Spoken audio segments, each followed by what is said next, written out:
Sangye chedan soki chonamalaya chancho bardu dan kyaso zi dagi jinso angi beso namangi dola penjira sangye dubara sho sangye chedan soki chonamalaya chancho bardu dan kyaso zi dagi jinso angi beso namangi Dola penjira sangye dubara sho sangye chet soke cho namala chancho pardu dani kyaso che dagi jinsu angi beso namangi dola penjira sangye dubara sho simjang tamje dewa dan devi gyudan denpara kyuro je Dungala dan, dungala gi, gyudan tawara gyuro je.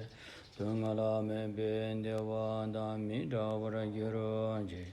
Nyerin cha dan dan da we tanyam nimbara gyuro je. Apanden za we namarim bo je. Dagi jivro pe me den shula. Karin shimpe gone je sonde. Kusan to ge ngando sando solo ngawan gi tula la re kong ge do kona ga je te je do ngalam pende apando barve tin le chen sambiro wang gi ngam shabden jo sa ji pe je jo shen me do dam re ra wa lin she ngin de gyam ba di sangye shin do mi te mburo yi Tukuna namda shindu chobara isho guru buddha bodhisattva sapariva ratna mandala puja mega samundra sabara samaye ahwa simjya namge sambada loye jeta chida vara chajan thoman debayi cheke korlo kordu सम्पूर्ण प्राणीहरूको हितार्थ कल्याण र अहिले मानव चलामा भइपरिरहेको यस विषम परिस्थिति महामारी रोग हैजा कोरोनाबाट शीघ्र स्वास्थ्य लाभ भएर सम्यक्षम बुद्धिज्ञान प्राप्त गर्ने हेतुले सद्धर्म देशना सुन्दिन हुन विनम्र अनुरोध गर्दछु यसमा हामीले बुझ्नुपर्ने कुरा के छ त भन्दाखेरि जहाँसम्म आकाशको सीमा छैन त्यस्तै यी प्राणीहरू पनि कति छन् भनेर सीमा छैन यसको कुनै संख्याले यति प्राणी छन् भनेर त्यसको संख्या छैन यो अचिन्तनीय छ र यो अनादिदेखि नै यो हुँदै आएको हो यो सुरुवात कहाँबाट भयो भन्ने कुरो पनि छैन जस्तै साइकलको चक्का घुमाउँदाखेरि सररर घुम्दाखेरि साइकलको चक्काको सुरुवात कहाँदेखि घुम्यो भन्दाखेरि भन्न सक्दैन त्यस्तै हामीहरू यो भव संसारमा कहिलेदेखि थियौँ त भनेर माथि हेर्दै जाने हो भने त्यो सम्भव छैन सम्भव कहाँनिर छ भन्दाखेरि यो दुःखको संसार अन्त हुन सम्भव छ कि छैन अरे अन्त हुन सम्भव छ कि छैन किनकि यसको कारण त छ दुःखको कारण त छ यो यतिकै भएको त होइन र यसको कारण छ र यसको कारणलाई हटाउन सक्यो भनेदेखि दुःख शान्त हुन्छ दुःखबाट मुक्त होइन्छ रे त दुःखको कारण के हो त भन्दाखेरि दुःखको कारण अविद्या अज्ञान भनेको सच्चाइको थाहा नपाउनु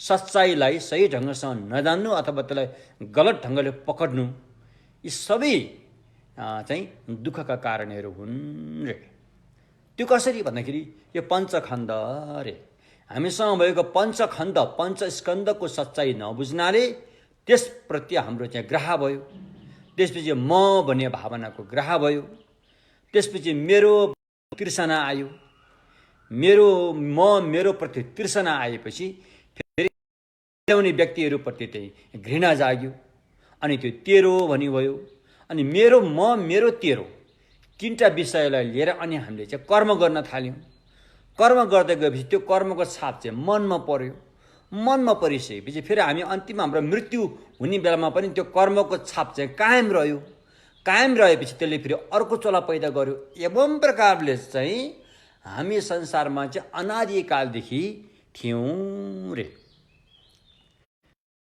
सकिन्न कि भगवानले बताएको मार्गमा, यहाँ मैले भगवान भन्न खोजेको बुद्धले भन्न खोजेको हो, भगवानले बताएको मार्गमा यहाँदेखि हामी थियौँ, यहाँदेखि उपरान्त हामी थिएनौँ, हामीलाई कसैले बनाएको हो भन्ने कुरा चाहिँ त्यस्तो कुरा छैन, त्यस्तो कुरा छैन। भगवानको मार्गमा अन्डा चाहिँ कुखुराबाटै हुनुपर्छ, कुखुरा चाहिँ अन्डाबाटै आउनुपर्छ, फेरि अन्डा कहाँबाट आयो? कुखुराबाटै आयो, फेरि कुखुरा कहाँबाट आयो? अन्डाबाटै आयो। त्यसकारण यसको अन्त, यसको सुरुवात छैन। त्यस्तै हाम्रो पनि भव संसारको सुरुवात यहाँदेखि हामीहरू थियौँ र यहाँ पहिला हामीहरू थिएनौँ भन्ने कुरा छैन। हामी अनादिकालदेखि संसारको चाहिँ चक्कर काट्दै आइरहेका छौँ। चक्कर काट्दै आउँदाखेरि चाहिँ हामीले धेरै दुःख पीडा असीम असीम असीम दुःखहरू त्यो अहिले सम्झिने हो भने हामी अहिले नै बेहोस भएर जानेछौँ। आमाको कोखमा बास बसेर मात्रै, एउटै आमाको कोखमा बास बसेर हामीले पिएको दुध, यदि आज त्यो दुध रहेको हुँदो हो त 4वटा महासमुद्र भन्दा पनि धेरै दुध हामीले पिइसक्यो एउटा आमाको कोखबाट। अरू आमाको त कति हो हैन। हाम्रा बालबच्चा भएर कति जन्मे, उनीहरू मरेर जाँदाखेरि आँसु बगाएको आँसुको धारा आज जीवित हुँदो हो त यो ठुला ठुला समुद्र भन्दा पनि धेरै आँसुको धारा हामीबाट बगिसक्यो। घृणा, अविश्वास, शत्रु भावना जागेर चाहिँ एक आपसमा झै झगडा गरेर चाहिँ काटमार गरेर चाहिँ जुन रगतको खोला बगाइयो, त्यो रगत अहिले जीवित हुँदो हो त ठुला ठुला समुद्र भन्दा पनि धेरै रगत बगिसके। यसरी मरेर एउटै प्राणीको चाहिँ हड्डीका थुप्रा, मसान घाटका हड्डीका थुप्रा यदि आज हुँदो हो त सुमेरु पर्वत भन्दा पनि अग्लो हुने भइसक्यो भन्दाखेरि अब हामी के गर्ने त? अझै आँसुको धारा बगाउने हो कि? अझै आमाको दुध खाएर बस्ने हो कि? अझै रगतको खोला बगाउने हो कि? या अझै हड्डीका थुप्रा जम्मा गर्ने हो त? यो पनि हाम्रै हातमा हो। यदि हामीले फेरि त्यस्तो विषम परिस्थितिमा नजाने हो भने कि हामीले बाटो खोज्नुपर्छ, हामीले बाटो खोज्नुपर्छ। आज अहिले यहीँबाट खोज्नुपर्छ। किनभनेदेखि यो मानव चोला एकदमै दुर्लभ छ। मानव चोला फेरि पाउन धेरै गाह्रो कुरो हो। पाएको मानव चोला एकदमै कमजोर छ। यो कुनै पनि बेला मृत्युले यसलाई आक्रमण गर्न सक्छ। मृत्युले यो स्वास्थ्य छ भनेर छोड्दैन, मृत्युले यसको काम, यसको घर बन्दैछ है भनेर छोड्दैन, यसको बिजनेस व्यापार भर्खर हुँदैछ है भनेर छोड्दैन। कुनै पनि बेला मृत्यु हाम्रो अगाडि आउन सक्छ। चाहे त्यो बिरामी होस्, चाहे त्यो स्वस्थ होस्, हरेक चिज बिजहरूमा मृत्यु छ। मृत्युबाट बच्ने उपाय डाक्टरको हात, डाक्टरले चलाउने औजार, डाक्टरले दिने ओखती, त्यसमा धरि मृत्यु छ हैन। हामी राम्रोसँग सुतेर बस्ने खाट, त्यहाँ पनि मृत्यु छ। हामी बच्नलाई खाने भोजन, त्यहाँ पनि मृत्यु छ। हरेक ठाउँमा मृत्यु नभएको कहीँ बाँकी छैन। त्यसो भएकोले चाहे हामी चाहिँ फलामको घेरा हालेरै बसौँ, चाहे हामीले चाहिँ ठुला ठुला सेनालाई घेराएरै बसौँ, हरेक ठाउँमा मृत्यु छ। त्यसो भएकोले अहिले हामीले केही समयको लागि अलिकति छोटो आराम पाएको यस मानव चोलाबाटै हामीले यो बाटो खोज्नु जरुरी छ। यदि हामीले यो बाटो खोज्न सकेनौँ भने र त्यो बाटो अपनाएर हामीले अभ्यासमा उत्रिन सकेनौँ भने यत्रो महत्त्वपूर्ण मानव चोला पाएको यो अवसर चाहिँ खेर जान्छ, आफूले आफूलाई धोका दिएको हुनेछ। एवं प्रकारले अनि यस विषम परिस्थिति हैजा नामक कोरोनाबाट मुक्त भएर चाहिँ स्वस्थ जीवन रहेर अनि मुक्तिको मार्ग, सारा दुःखबाट चाहिँ उम्किने मार्ग खोज्नको लागि अनि हामीले यहाँ भगवान बुद्धको वचन धोमाङ नामक, धोमाङ भनिन्छ संस्कृत भाषामा, यसलाई धारणीय सङ्ग्रह भनिन्छ। धेरै धारणीय मन्त्रहरूलाई एक ठाउँमा सङ्ग्रहित, एक ठाउँमा जम्मा गरेको भएकोले यसलाई धारणीय सङ्ग्रह भनियो। हिजो अलि पुरा हुन सकेन यो च्याप्टर, किनभने बत्ती गयो। बाँकी च्याप्टरमा भन्दै जान्छु। यहाँ एउटा मन्त्र छ वर्षको खड्को महिना। अब यो खड्को भन्ने चाहिँ जस्तो हामीले यो चन्द्रपात्रमा चाहिँ एउटा ची भन्ने हुन्छ। ची भनेको ज्योतिषशास्त्र नै हो।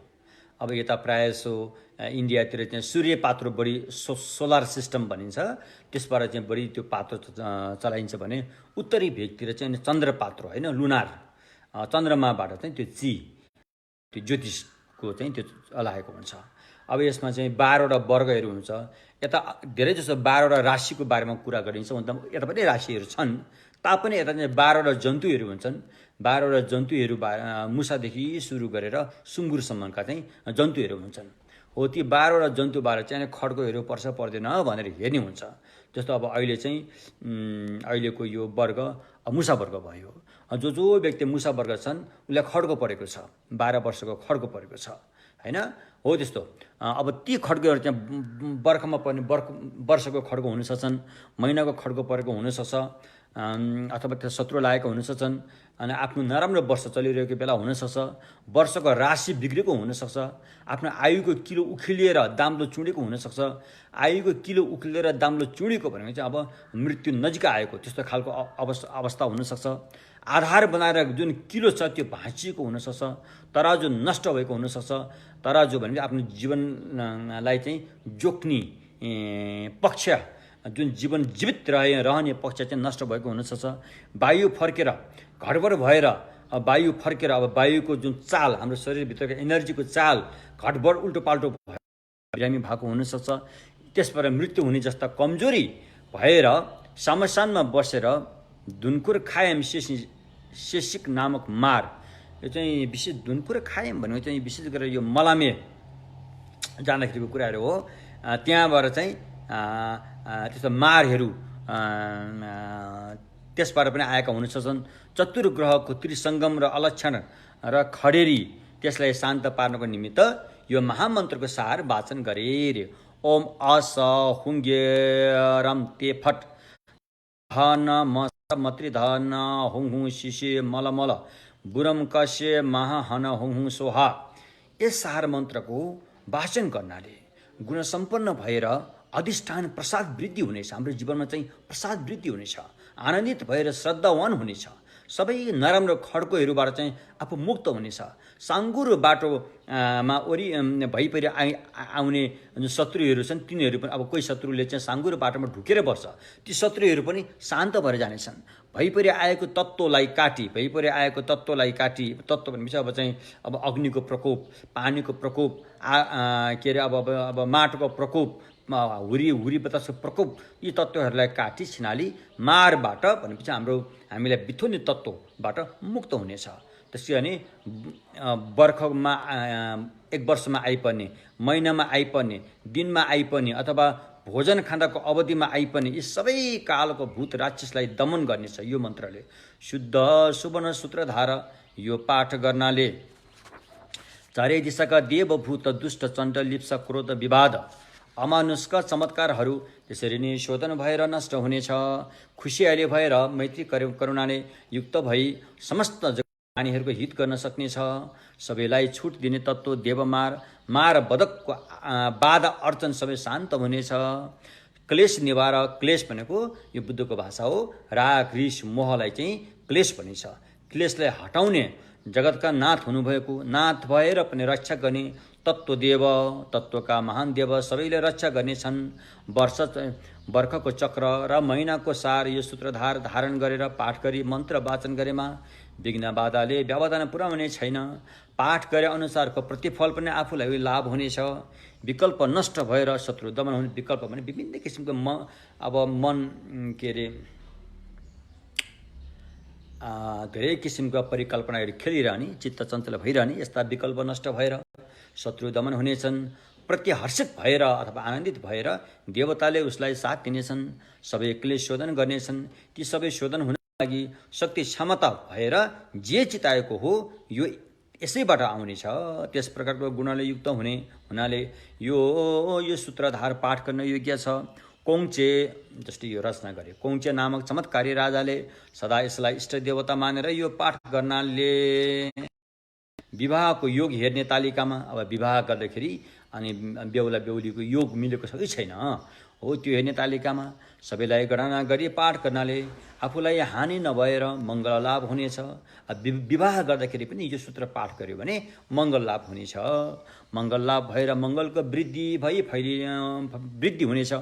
आयु र प्राणका पञ्चतत्त्व देवले रक्षा आफ्नो आयु आफ्नो प्राण चाहिँ पञ्चतत्त्वका देव होइन, यो पञ्चतत्त्व होइन, जल अग्नि वायु पृथ्वी आकाशका देवताले रक्षा गर्नेछन्। तत्त्वभूत सहयोगी र सारथी बनेर तपाईँलाई मद्दत गर्नेछन्। अलमलिएको प्राणीहरू जो व्यक्ति बाटो अलमली कुनै पनि काम गर्दाखेरि अलमली राखिएको छ भने तिनीहरूको पनि हित गर्नेछ। त्यसैले यो पाठ गर्नाले महान गुण हुनेछ। राहु सूर्य सुनौलो वर्णले युक्त भए उग्र भएका महान कनक वर्ण भनेपछि सुनौलो वर्ण रूपी महाचन्द्र शङ्ख वर्ण, शङ्ख जस्तै सेतो पोसाक लगाएका महाग्रह सेनापति समस्त दमन गर्ने मालिक हुनुभएका चण्ड क्रोधी रिसालु सेनापति महाहस्ती ग्रहले काम गर्नेछन्, हामीलाई मद्दत दिने काम गर्नेछन्। सर्वज्ञाताको प्रज्ञा भनेपछि भगवान बुद्धको प्रज्ञा भएका आयु प्राण अधिकार चोर्ने प्राण चोर्ने अधिकार चोर्ने क्लेशहरू हानिकारक सबैलाई दमन गर्दछ। शुक्र ग्रह चाहिँ लोहाको अग्लो स्तम्भ भएको जस्तो अग्लो स्तम्भले पञ्चविखलाई दमन गर्दछ अरे। विख दमन गर्ने विषालु फूल भएर किसिमको चमत्कार देखाउने छ। सुनौलो अक्षरले युक्त बृहस्पति ग्रह नानादि शब्द बोल्ने भएको हुँदा ती बृहस्पति ग्रह उसले सबै बोल्दछ। शनि महाग्रह भूमिपतिका पुत्र हुन्।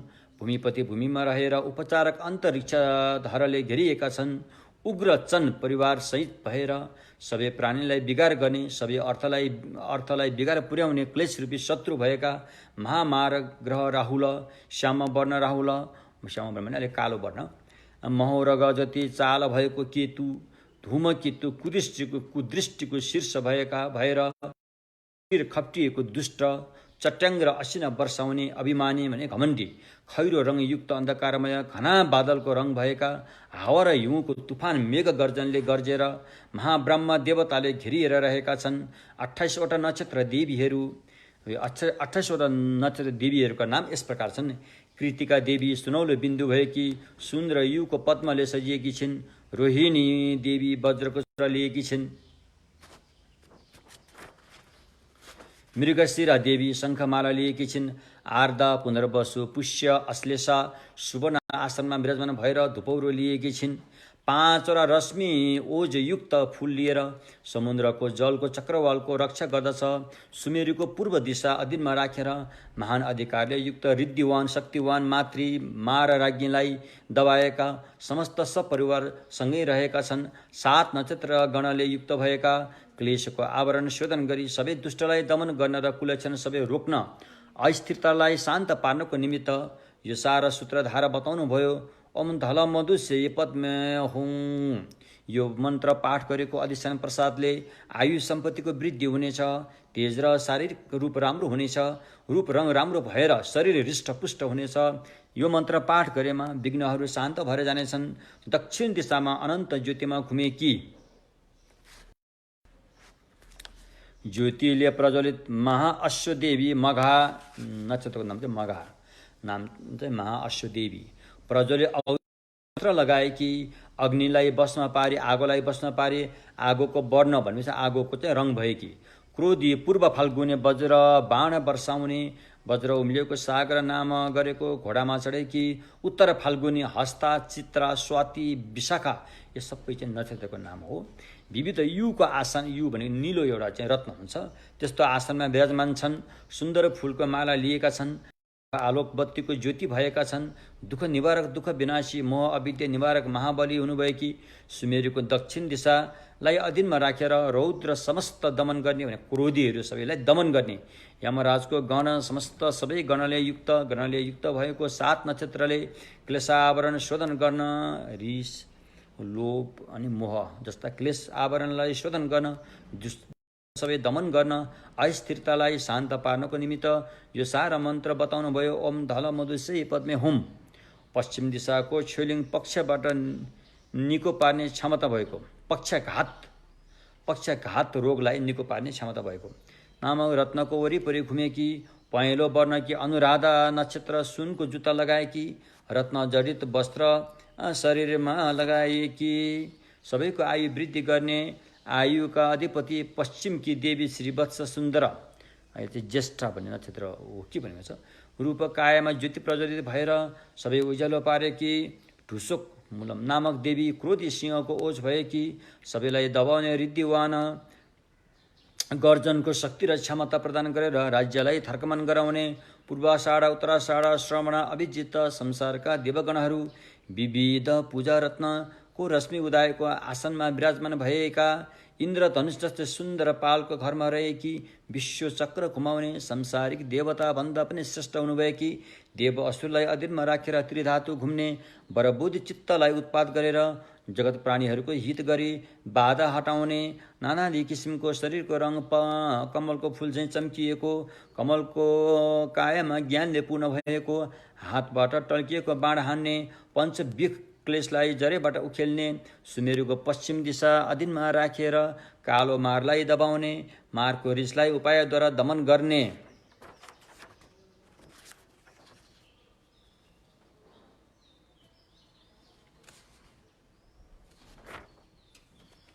समस्त सबै परिषद र सेवक पश्चिम दिशाका लोहाको 7 नक्षत्रले क्लेश आवरणलाई शोधन गर्न दुष्ट सबै दमन गर्न अस्थिरतालाई शान्त पार्नको निमित्त यो सारा सूत्रधारा बताउनु भयो। ओम दल मधुसय पद्मे हुम।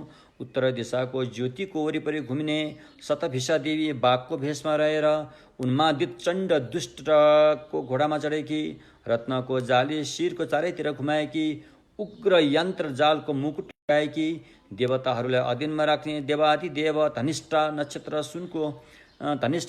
सुनको घण्टा बजाएर तुरीय वाद्य वादनको नादद्वारा सबैलाई दबाएकी पञ्चराज गरुड झैँ जुन कुनै ठाउँमा निर्वाध रूपमा गमन गर्ने बिना रोकटोक जान सक्ने चित्त धातुको तत्त्वलाई स्पष्ट जान्ने मनको वास्तविकतालाई जान्ने दृष्टि भएका मार विजयी उग्ररूपी पूर्व भद्रपदा नक्षत्र पराक्रमी पहलमानको बल प्रदान गर्दछन्। सुन्दर मोतीको मुकुट लगाएकी सबैतिर चम्किलो उज्यालो भई सर्वत्र शोभायमान भएकी चम्किलो उज्यालो सुन्दर ज्योति अग्निको राशि भएकी उत्तर भद्रापद रेवती अश्विनी भरणी दुष्टका गण सबै जम्मा भएर सम्पदा धातु विविध पञ्चरत्नको राशिको आसनमा विराजमान हुनुभएका फरफराएको सुन्दर सम्पदाको ध्वजा लिएकी मृदङ्ग भने ढ्याङ्ग्रो सहनाई वीणा डमरुको शब्द अविच्छिन्न रूपमा नाद गरी त्यो आवाज निकाली समस्त देवीसँग क्रीडा गरी आकाश पृथ्वी अन्तरिक्षमा रही समस्त उत्तर द्वीप समेत परिक्रमा गरेकी चन्द्रलाई दबाएर अभिमान शान्त पार्दछिन्। महाशान्तको अवस्थाबाट विचलित नभएर अविचलित अवस्थामा मैत्री र करुणाले युक्त भएका देवराक्षस सहितको तिम्रो गण र सेवक सहित 7 नक्षत्रहरू क्लेश आवरण शोधन गर्नको लागि दुष्ट सबै दमन गर्न कुदृष्टि अपशकुन सबै रोक्न तथा अस्थिरतालाई शान्त पार्नको निमित्त यो सारा सूत्रधारा मन्त्र बताउनु भयो। ओम दल मधुसय पद्मे हुम। ग्रह नक्षत्र देवीको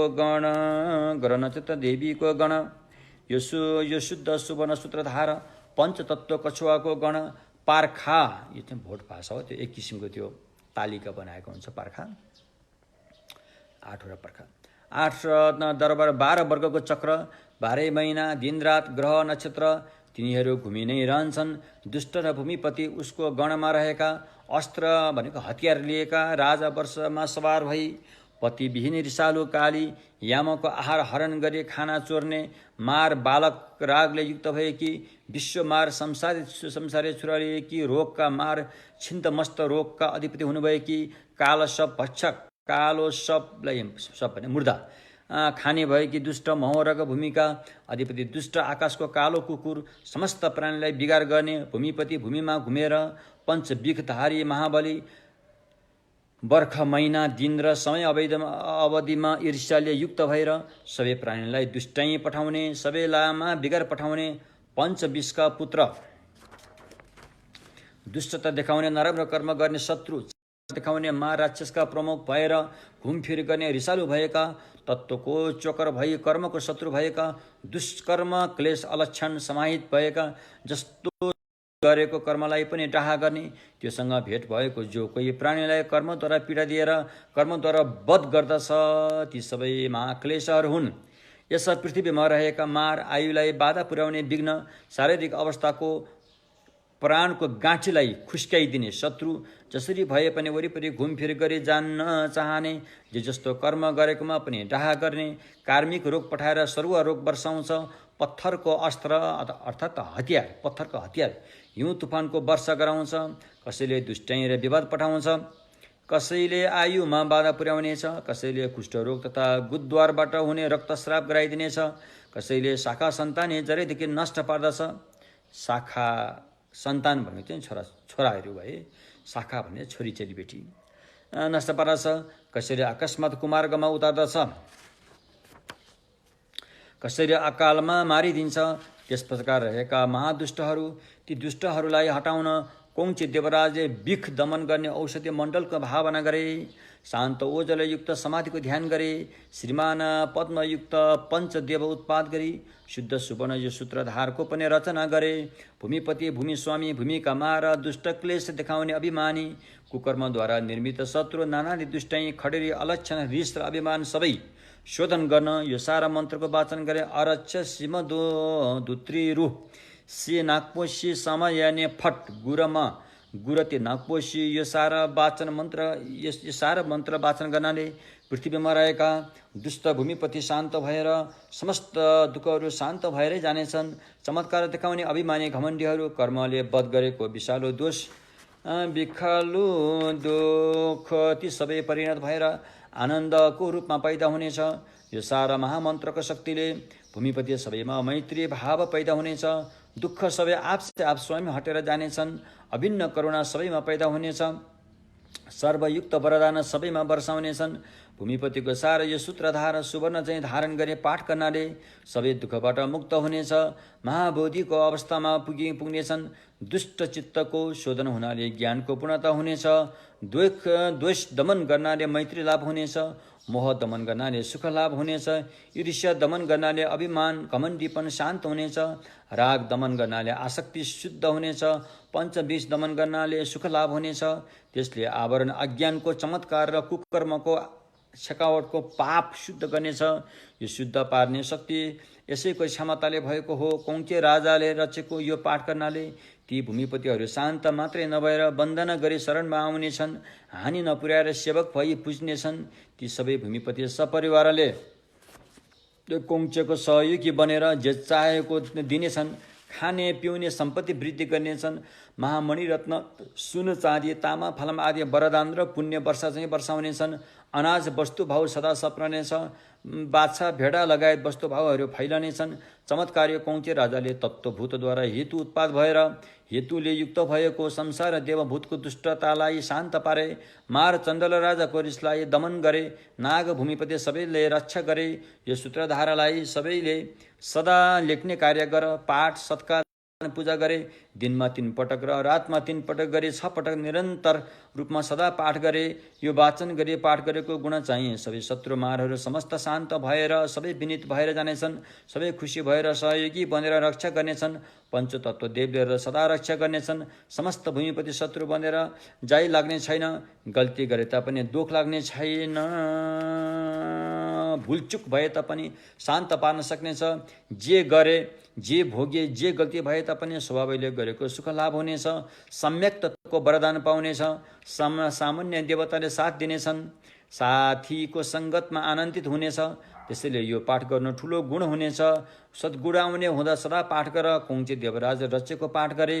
जगतको हित हुने हुँदा संशय र विलाप गर्नु पर्दैन। सूत्रको तयारी विधि यो हो। पहिला धेरै पटक पाठ गर। जे गरे पनि सबैको पूर्वाधार बताउनु। प्रयत्न गरेर धेरै पटक पाठ गर। शुद्ध सुवर्ण यो सूत्रधार सबै गुह्य मन्त्र समेटिएको महाशक्तिवान आफूलाई आइलाग्ने मार चण्ड देव राक्षस अष्टवर्ग प्रशान्त हुनेछन्। सेवक बनेर शरीरको रक्षा गर्नेछन्। यो सुवर्ण सूत्रधार वाचन गर। समस्त मैत्री भावयुक्त सुखमा कायम रही। यो नै श्रेष्ठ भगवान बुद्धको वचन हो। वचन अनुरूप गर्न शास्ता देव उपदेश व्याकरण प्रज्ञा धारण गरी। उपदेश र व्याकरणको प्रज्ञा धारण गरी बोधिलाई वृद्धि गर्ने, जगत हित गर्ने तथा सत्य अर्थात् सत्य समस्तलाई फाइदा दिने, देवादिदेव भ्रान्ति र अविद्यालाई पुरै त्यागी मैत्री प्रज्ञा लाभ गर्न समाधि ध्यान उत्पाद गर्दछ। समस्त जगत प्राणीलाई विनित गर्ने, विनित भनेको तह लगाउने, सबैका नाथ हुनुभएका नाथ र रक्षकमा वन्दना नमो सत्य वचन प्रणिधान प्रार्थनाको शक्तिले यो श्रेष्ठ गुह्य मन्त्रको बल उपायद्वारा दुष्ट शोधन हुनेछ। ओम अधु सर्वरक्ष हुम दह दह न महे महे मम लुरक्मो वर्द शिशि दुल दुल स्वाल्हेन। सबै शान्त हुने यो महामन्त्र नबिर्सेर मनमा सदा धारण गर। सबै पुरै विनित अर्थात् तह लाउने गरी सबैको हित गर्ने यो पाठ गरी शास्ता भगवान बुद्धले आज्ञा भयो। समस्त सबै देवगणहरूले रक्षा गर्नेछ। सबैले रक्षा गरे सबैले पालन पोषण गर्नेछन्। शुद्ध सुवर्ण यो सूत्रधार दुष्ट भूमिपति नाग 80,000 किसिमका विघ्नको दुष्टता सबैबाट मुक्त गर्नेछ। सबैबाट पुरै मुक्त हुन चाहनेले यो कौञ्चे इष्ट देवको पाठ गर। क्लेश दुष्टलाई विनित गर्न रचेको हो, सबै प्राणीको हित गर्न रचेको हो। त्यसैले सके जति पाठ गर। पाठ पूजा गर्ने साधनामा मेरो शरीरको रक्षा गर्ने योभन्दा बढी अरू छैन। यो उच्चारण गरी यसलाई सम्मान गर। आवरण छकावट शोधन भई सन्निपात रोग भनेको चाहिँ धेरै रोग एकैपल्ट मिसेर आएकोलाई सन्निपात रोग भनिन्छ। सन्निपात रोग निको हुन्छ। प्रेत विघ्न मार चण्ड राजालाई विनित गर्दछ। भूमिपति नाग अन्तरिक्षमा हिँड्ने एक किसिमको प्रेत ग्रह नक्षत्र दुष्टका गण कोही बाँकी नराखेर सबैको ईर्ष्या शान्त पार्दछ। दोष शान्त भएर महासुखको अवस्थामा रहनेछ। तत्त्वका महान देवता सबैले मेरो रक्षा गर। यसले रक्षा नगर्ने केही छैन। शुद्ध यो सुवर्ण सूत्रधारको गुणगान गरेर साध्यै छैन। सम्यक फाइदा वरदान पाउनेछौ। यसको फाइदा अचिन्तनीय छ। जे चिताएको पुगेर सबैले काँध थाप्नेछन्। आफूलाई आइपर्ने हिंसा कमजोरी र छाया लाग्ने छैन। आवरणले नछोएर बुद्धि लाभ हुनेछ। अनुत्तर 10 भूमिको सुखमा पुग्नेछ। पद्मावतीको देवस्थान देख्नेछौ। यो जसले पाठ गर्छ त्यो मान्छेलाई मार्न चण्डले लगे तापनि यो सूत्र पाठ गर्नाले छुट्नेछ। भूमिपति ग्रहले पक्रेको सबै विकारबाट मुक्त हुनेछ। क्षमताहीन भए तापनि तालिम प्राप्त नगरेका तर गरे जस्तो गर्ने जोखाना हेर्नेले संस्कार गर्ने उपचार उल्टो हुन गएको बिग्रिएको काम नलाग्ने भएको यो सूत्र पाठ गर्नाले त्यसको हित तिनीहरूको हित हुनेछ। ज्योतिषीले तत्त्व हेर्न नजानेको र यथाभावी गरेको ढुङ्गा पल्टाएको माटो समाएको पहाड चट्टान चौरहरूमा आगो लगाएको चट्टानमा उम्रेको रुख काटेको सब लाने बाटो बिराउँदा भूमिपति जागे र अप्ठ्यारो पारेको मृतकको मसानद्वारा बिराएको विवाहको महिना बिराएको विधि नजान्नाले भूमिपति जागेको देवभूतले मानसिक रूप भई जोखाना हेरफेर गर्ने गराउनेमा लागेको बिगार यो धारणी मन्त्र वाचन गर्नाले ती सबै दुःखहरू शान्त हुने हुँदा मनमा राखेर नित्य पाठ गरे महागुह्य मन्त्रको सार जप गर्नाले सबै बिगार यसले शान्त पार्नेछ भनी पहिले नै कौञ्चे देवराजाले आज्ञा भयो। दैविक वचनको सत्यताले जगतको हित गरे। भव संसार तत्त्वको केन्द्र आकाश पृथ्वी सुमेरु सागरमा रही सेवकको रूपमा रहेका देव नाग यक्ष गन्धर्व तथा महोरग र अमानुषको सबै विकार शान्त हुनेछ। तत्त्वमार र ग्रहमार शान्त हुनेछ। नक्षत्रमार र पार्खा भने ज्योतिषी को मार शान्त भएर सबै विकार शान्त हुनेछ। राम्ररी पाठ गर्नाले सबै विनित भएर तह लाग्ने हुनेछन्। चीन देशमा रचना गरेको कौञ्चे राजाका इष्टदेव यो सूत्रधारा अति नै राम्रो भएकोले मङ्गल लाभ हुनेछ। शुद्ध सुवर्णको सूत्रधारा नाम सबै दुःख निवारण गर्ने असाधारण भएको यो सूत्र चिताएको उत्पाद गरिदिने यो सूत्र समाप्त भयो। यो चाहिँ हिजोको बाँकी रहेको समाप्त भयो।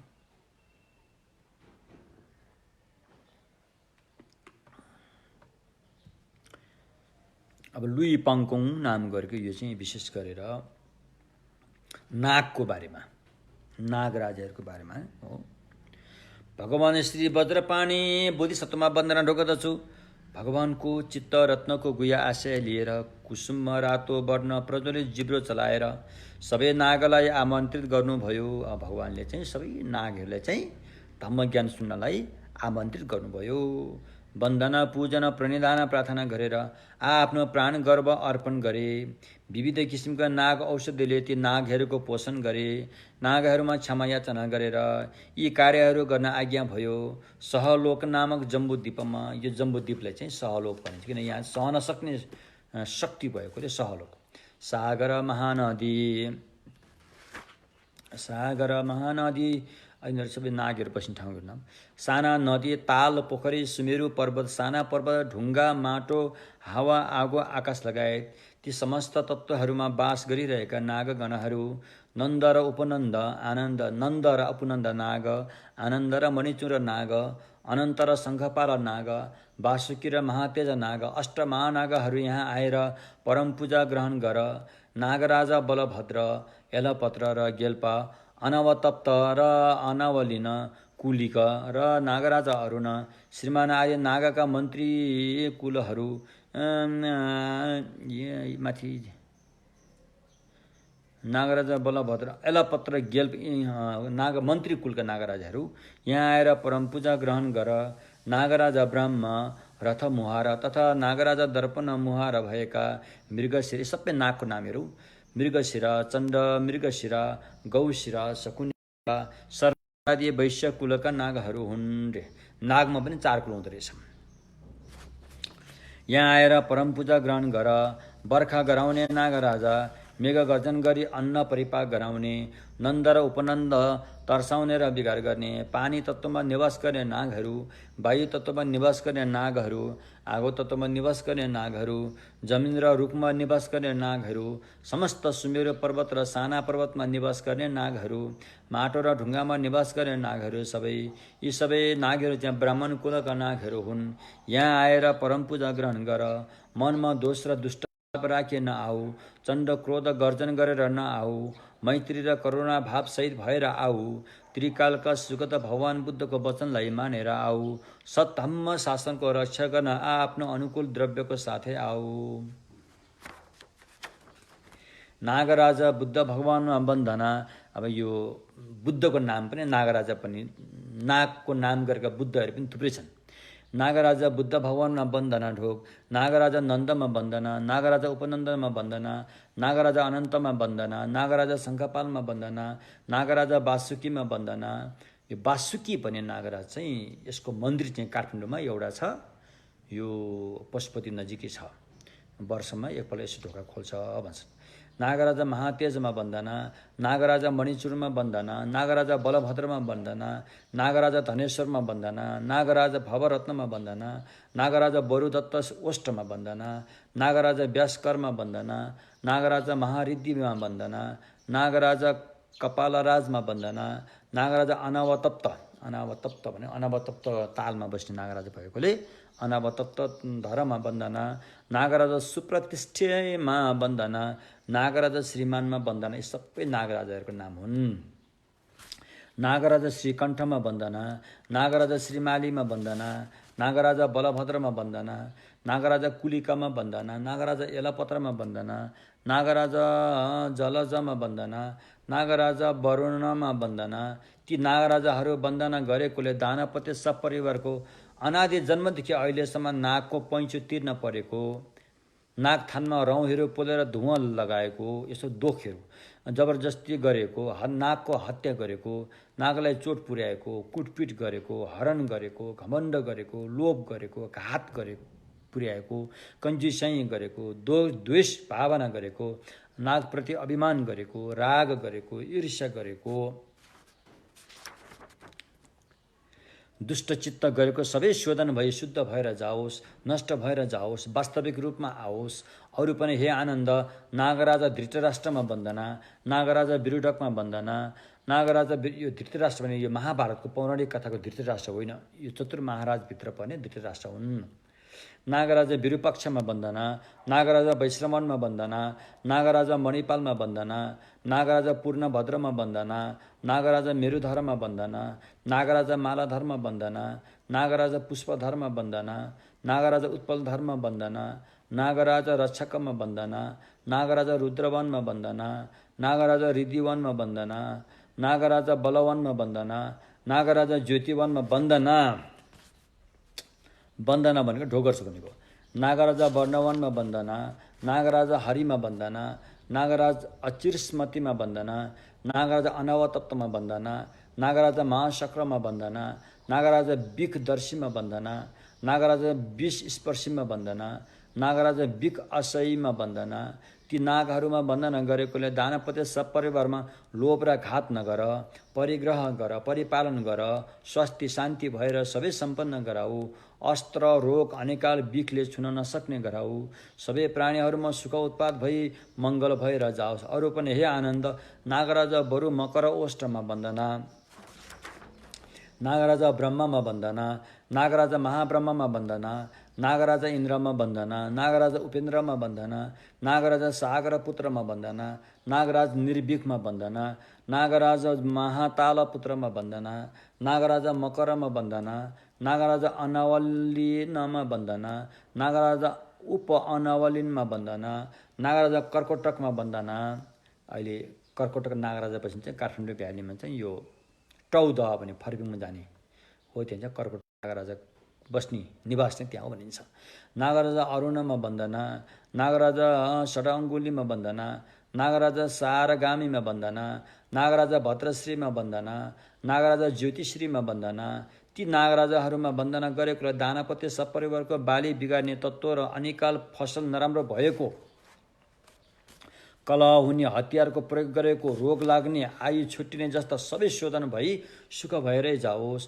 अरू पनि हे आनन्द, नागराजा जलजमा वन्दना, नागराजा नन्दश्रीमा वन्दना, नागराजा सुबाहुमा वन्दना, नागराजा सुमेरुधरमा वन्दना, नागराजा सूर्यप्रभमा वन्दना, नागराजा चन्द्रप्रभमा वन्दना, नागराजा भद्र सङ्ग्रहमा वन्दना, नागराजा वर्धनमा वन्दना, नागराजा मेघ गर्जनमा वन्दना, नागराजा विद्युत दत्तमा वन्दना, नागराजा बर्खामा वन्दना, नागराजा व्यास्करमा वन्दना, नागराजा विमलमा वन्दना, नागराजा महाबलमा वन्दना, नागराजा अल्कामा वन्दना, नागराजा मृगशिरामा वन्दना, नागराजा चण्ड मृगशिरामा वन्दना,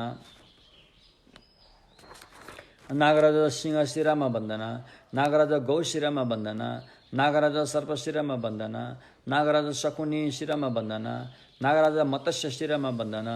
ती नागराजाहरूमा वन्दना ढोग गरेकोले दानपत्य हामी सपरिवारमा समय समयमा मेघ गर्जन गराऊ, समय समयमा वर्षा गराऊ, समय समयमा फसल राम्रो पाक्ने गराऊ, रक्षा र पालन गर। अरू पनि हे आनन्द, नागराजा मेरो कर्बुरमा वन्दना, नागराजा जनहिंसकमा वन्दना, नागराजा विचित्र सेनामा वन्दना, नागराजा अदत्तमा वन्दना, नागराजा मुचलिन्दमा वन्दना, नागराजा महानाद गर्जनमा वन्दना, नागराजा सदाकरमा वन्दना, नागराजा ज्वलितमा वन्दना, नागराजा कृमिमा वन्दना, नागराजा पितना नासिकामा वन्दना, नागराजा नागविक्रममा वन्दना, नागराजा पाण्डुकरमा वन्दना, नागराजा सुवर्ण प्रभामा वन्दना, नागराजा एलमा वन्दना, नागराजा शङ्ख सदृशमा वन्दना, नागराजा शुक्लमा वन्दना, नागराजा कृष्णमा वन्दना, नागराजा उपकृष्णमा वन्दना, नागराजा नारायणमा वन्दना, नागराजा चन्द्रमा वन्दना। ती नागराजाहरूमा वन्दना गरेकोले दानपत्य हामी सपरिवारमा लुतो, फोडा, एक किसिमको निको नहुने पुरानो रोग, कुष्ठरोग, पिलो, बिफर रोग, चोङ, ढालगाल,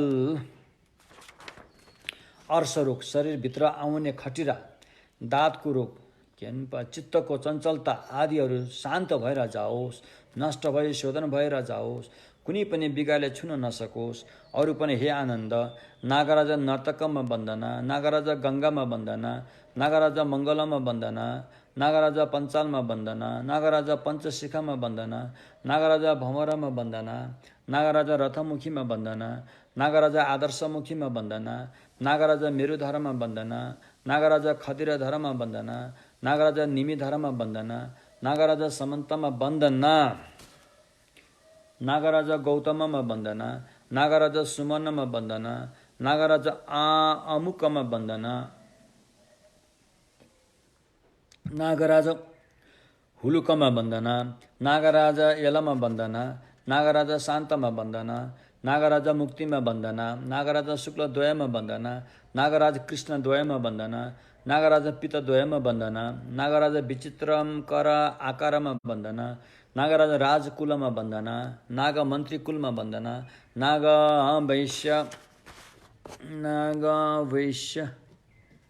वैश्य कुलमा वन्दना, नाग ब्राह्मण कुलमा वन्दना, नाग त्रियक कुलमा वन्दना। अरू पनि हे आनन्द, नागराजाका पुत्र सहित नागका नाति नातिनी सहित सेवक सहित मालिक सहितमा वन्दना। ती नागहरूमा बन्धन गरेकोले हामी दानपत्य सपरिवारले हत्या गरेको, काटेको, पिटेको, डामेको, नाग थान उप्काएको, खनेको, जोतेको, मन्थन गरेको, गोडेको, उखेलेको, अपवित्र भूतल त्यो ठाउँमा पोलेको, नागथानमा पोलेको सबै शोधन भई शुद्ध भएर जाओस्। प्रतिदेशना गरी क्षमा माग्दछौँ। ओम नागराजा नन्द सोहा, ओम नागराजा उपनन्द सोहा, ओम नागराजा तक्षक सोहा, ओम नागराजा कर्कटक सोहा, ओम नागराजा उलिका सोहा, ओम नागराजा अनन्त सोहा, ओम नागराजा वसुकी सोहा, ओम नागराजा मुलिकी सोहा, ओम नागराजा शङ्खपाल सोहा, ओम नागराजा एनाये सोहा, ओम नागराजा कनले सोहा, ओम नागराजा बपुति सोहा, ओम मुर्स्याङ नाग गयुन सोहा, ओम मुर्स्याङ नागराजा उगते सोहा, ओम मुर्स्याङ नाग मुजकी सोहा, ओम मुर्स्याङ नाग मजलस सोहा, ओम मुर्स्याङ नाग प्रसन्नय सोहा, नाग गरुणय सोहा, नाग दुकिर सोहा, नाग शन सोहा, नाग मजलस सोहा, नाग प्रसन्न सोहा, नाग कुरुनि सोहा, नाग दुकरी सोहा, नाग मरुनि सोहा, नाग देवाय सोहा, नाग गयु सोहा, नाग घनजय सोहा, नाग वयुन सोहा, नाग रचयु सोहा, नाग राजयु सोहा, नाग देवयु सोहा, नाग राजयु सोहा, नाग नत सोहा, नाग राजा देवय सोहा, ज हो बम हो, नाग राजा ये सोहा, नाग राजा नय सोहा, नाग राजा ये सोहा, नाग युनय सोहा, नाग उपय सोहा, नाग घन गुदय सोहा, ओम नागराजा अनन्त सोहा, ओम नागराजा नन्द सोहा, नागराजा उपनन्द सोहा, नागराजा तक्षक सोहा, नागराजा कर्कटक सोहा, नागराजा उलिक सोहा, नागराजा वासुकी सोहा, नागराजा मुलिक सोहा, नागराजा शङ्खपाल सोहा, नाग किली किली सोहा, मिलिमिली सोहा, चिली चिली सोहा, जल जल सोहा, पत पत सोहा, धम धम सोहा, भर भर सोहा, कुति कुति सोहा, हर हर सोहा, तर तर सोहा, हल हल सोहा, हुलु हुलु सोहा, सिति सिति सोहा, स्वस्ति स्वस्ति सोहा, नाग गुरु गुरु सोहा, ओ अज्ञते सोहा, अरते सोहा, मरते सोहा, बदने सोहा, अपर सोहा, सपत सोहा, तुरी तुरी सोहा, बुरे बुरे सोहा, उच्चे उच्चे सोहा। अरू पनि हे आनन्द नागराजाहरूमा बन्दना ढोक नागलाई उपचार गर्ने अमृत र औषधि यस प्रकार छन्। सल्लाको पात, कालोको पात, मयूरको प्वाख, सेतो र कालो जिरा, सर्पको काँचुले, इन्द्र हस्त, 5 औँले, यी सबै नाग औषधिहरू नागलाई पूजा गर्ने। 5 औँले जाइफल, जटामसी, समुद्रको फिस, निलो उत्पल फुल, सिम्रिक, राम्रो रङको शङ्ख, सेतो गोकुल धूप, मुटुको शक्तिवर्धन औषधि। यो चाहिँ लप्सीले पनि बुझ्ला छ। फोक्सोको शक्तिवर्धन वर्धक जडीबुटी औषधि, मृगोलाको शक्तिवर्धन, यो चाहिँ पाङ्ग्रा भने जडीबुटी औषधि, कपुरको बास्ना आउने एक किसिमको हरियो जडीबुटी औषधि, बोझो पत्थरबाट आएको धागो जस्तो जडीबुटी, रातो गाईको दुध, सेतो बाख्रीको दुध, नाग पुष्प, नाग केसर, सेतो र कालो तिल, कपुर, केसर, कुमकुम, सेतो चन्दन, खैरो चन्दन, मिश्री, सखर, मह, ती इत्यादिहरू नागहरूलाई उपचार गर्नको लागि चढाउनाले सबै नागहरू अक्षय निरी ढुकुटीले सम्पन्न भएर, आँखाले हेर्दा सुन्दर रूप भएर जाओस्, कानले सुन्दा मधुर शब्द भएर जाओस्, नाकले सुँग्दा बास्ना सुगन्धित भएर जाओस्, जिब्रोले स्वाद लिँदा मिठो स्वाद भएर जाओस्, शरीरले सुँदा स्पर्श नरम भएर जाओस्, मनमा लिँदा सुसम्पन्न भएको सौभाग्यवान भएर जाओस्। अमृत औषधिका सबै परिकार चढाउनाले दानपत्य सपरिवारका मा लागेको वायुको रोग, पित्तको रोग, कफको रोग, सन्धिपातको रोग, 424 किसिमका रोगबाट मुक्त भएर जाओस्, तिखो बुद्धि भएर जाओस्, इन्द्रिय चकिलो भएर जाओस्। हे आनन्द नागराजाहरूमा यस प्रकारले अरू पनि प्रणिधान र मलम र स्तुति गर्नुपर्दछ। हे आनन्द नागराजाहरूको केश र दाह्री खौरनको लागि सल्लाको पात र निगालोको पातले गर्नेछन्। नाकको आँखाको रोगलाई निको पार्न सेतो र कालो जिराले निको पार्नेछ। नाकको वर्णमा हानि पुगेकोमा मयूरको प्वाखले निको पार्नेछ। नाकको छालामा हानि पुगेकोमा सर्पको काँचुलीले निको पार्नेछ। नाकको अङ्गमा हानि पुगेकोमा इन्द्र हस्त एक किसिमको औषधिले निको पार्नेछ। नाकको औँलामा हानि पुगेकोमा 5 औँले औषधिले निको पार्नेछ। नाकको स्नायु नसामा हानि पुगेकोमा पत्थरबाट निस्केको धागो जस्तो जडीबुटीले निको पार्नेछ। नाकको नसा भने लाम्टारमा हानि पुगेकोमा रातो धागो र नलद औषधिले निको पार्नेछ। नाकको हाडमा हानि पुगेकोमा कचौराको रूपमा प्रयोग गरिने राम्रो शङ्खले निको पार्नेछ। नाकको रगतमा हानि पुगेकोमा सिमरिकले निको पार्नेछ। नाकको श्वासको कठिनाइ भएमा जाइफल र बोजो र जटामसीले निको पार्नेछ। नाकको र्यालमा हानि पुगेकोमा समुद्र फिँजले निको पार्नेछ। नाकको जिब्रोमा हानि पुगेकोमा निलो उत्पल फुलले निको पार्नेछ। नाकको मांसमा हानि पुगेकोमा सुपारी र नागपुष्पले निको पार्नेछ। नाकको मुटुमा हानि पुगेकोमा मुटुको शक्तिवर्धक औषधि लप्सी नामक जडीबुटीले निको पार्नेछ। नाकको आन्द्रा लगायत भित्री 5 अङ्गमा हानि पुगेकोमा नाग केशर र सेतो र कालो तिल, कपुर, कुमकुम, चन्दन र मिश्री सखरले निको पार्नेछ। अरू पनि हे आनन्द, नागराज सपरिवारमा अतिथिको पूजाका विशेषताहरू सबै चढाउँछौँ।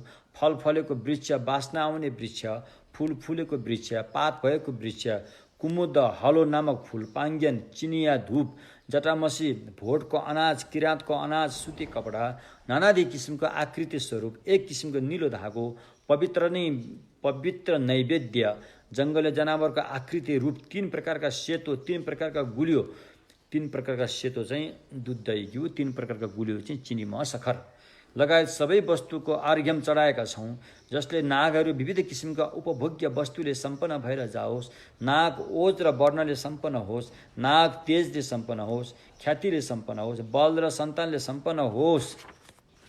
आँखा नभएका नागहरू आँखाले सम्पन्न होस्, कान नसुन्ने नागहरूले शब्द सुन्न सकोस्, भोकले पीडित नागहरू भोजनले सम्पन्न होस्, दरिद्रहरू धनले सम्पन्न होस्, बालकहरू स्थानले सम्पन्न होस्।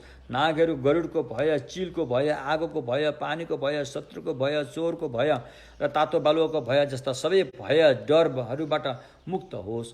अरू पनि हे आनन्द, नागराजाहरूमा विशेष किसिमका सबै वनस्पतिहरू चढाउनाले, बोट बिरुवा काटेको पैँचो सबै तिरियोस्। विविध किसिमको फुल चढाउनाले नागहरू अचिन्तनीय सम्पत्तिले सम्पन्न भएर जाओस्। हामी दानपत्य सपरिवारमा समेत राम्रो रूप, सुन्दर, मनोरम र असल आचरण सहितको भएर जाओस्।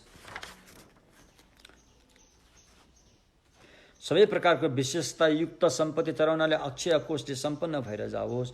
विशेष किसिमको सबै प्रकारको औषधि चढाउनाले वायुको रोग, पित्तको रोग, कफको रोग र 4 प्रकारको निपातको रोगबाट मुक्त होस्। विशेष किसिमका सबै प्रकारका अन्न चढाउनाले बाली नष्ट गर्ने तत्त्व, अनिकाल र खेती राम्रो नभएको समस्याबाट मुक्त होस्। नवरत्न चढाउनाले ज्यान प्राण स्थिर भई दीर्घायु र अधिकारले सम्पन्न होस्। पवित्र नैवेद्य चढाउनाले प्राकृतिक रूपमा उम्रेको अनाज भोग गर्न पाओस्। पाट वस्त्र भनेको घोषण, पाट सिल्क लुगा, पाट वस्त्र र धागो चढाउनाले सबै प्रकारका विशेष वस्त्रको उपभोग गर्न पाउन्। आमिष सबै प्रकारको द्रव्य दानको रूपमा चढाउनाले मानिसमा लाग्ने रोग, पशुमा लाग्ने रोग सबै सदाको लागि छुटेर जाओस्।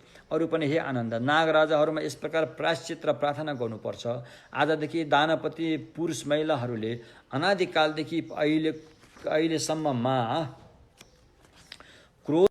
वा नागहरूको चित्तसँग प्रतिकूल हुने गरी नाग स्थानमा गरिएको जे जति दुष्ट कार्य छन्, जस्तो कि नागनाथको रुख काट्यो, नागथानको रुख काटेको, वन फाँडेको, ढुङ्गा पल्टाएको, चट्टान फोरेको, नाग स्थानको शिलामा आगो लगाएको, फोहोर फ्याँकेको, पहाडमा गएर बिलाप गरेको, पोखरीमा बिख हालेको, नाग वृक्ष काटेको, नागपञ्चे हाँसलाई जालमा पारेको, भ्यागुतो र भ्यागुतोका बच्चालाई ओबानुमा निकालिदिएको, बिच्छीको डङ्कलाई निकालेको, सर्पको पेटको भाग काटेको, माछाको भुँडी निकालेको, भ्यागुताको अङ्ग काटेको, नाग प्रसाद भनेको नागथान नष्ट पारेको, गोरेटोलाई कुलो बनाएको, फराकिलो ठाउँमा पोखरी बनाएको, पानीको मुहान सुकाएको लगायत नागलाई जे जति हानि पुर्याएको हो ती सबैको लागि प्रायश्चित गरी प्रतिदेशना गर्दछु। नागलाई बटारेको, हरण गरेको, नागथानमा रौँ आदि बालेर धुवाँ लगाएको, यस्ता दुष्ट कार्यहरू सबैको लागि प्रायश्चित गरी प्रतिदेशना गर्दछु रे। शोधन भई शुद्ध भएर जाओस्। अरू पनि हे आनन्द, नागराजाहरूलाई कार्य गराउन निवेदन गर्ने सूत्र यस्तो हो। दानपत्य पुरुष महिला सबैलाई परिग्रहण गर्नुहोस्, परिपालन गर्नुहोस्, स्वास्थ्य र शान्ति गर्नुहोस्।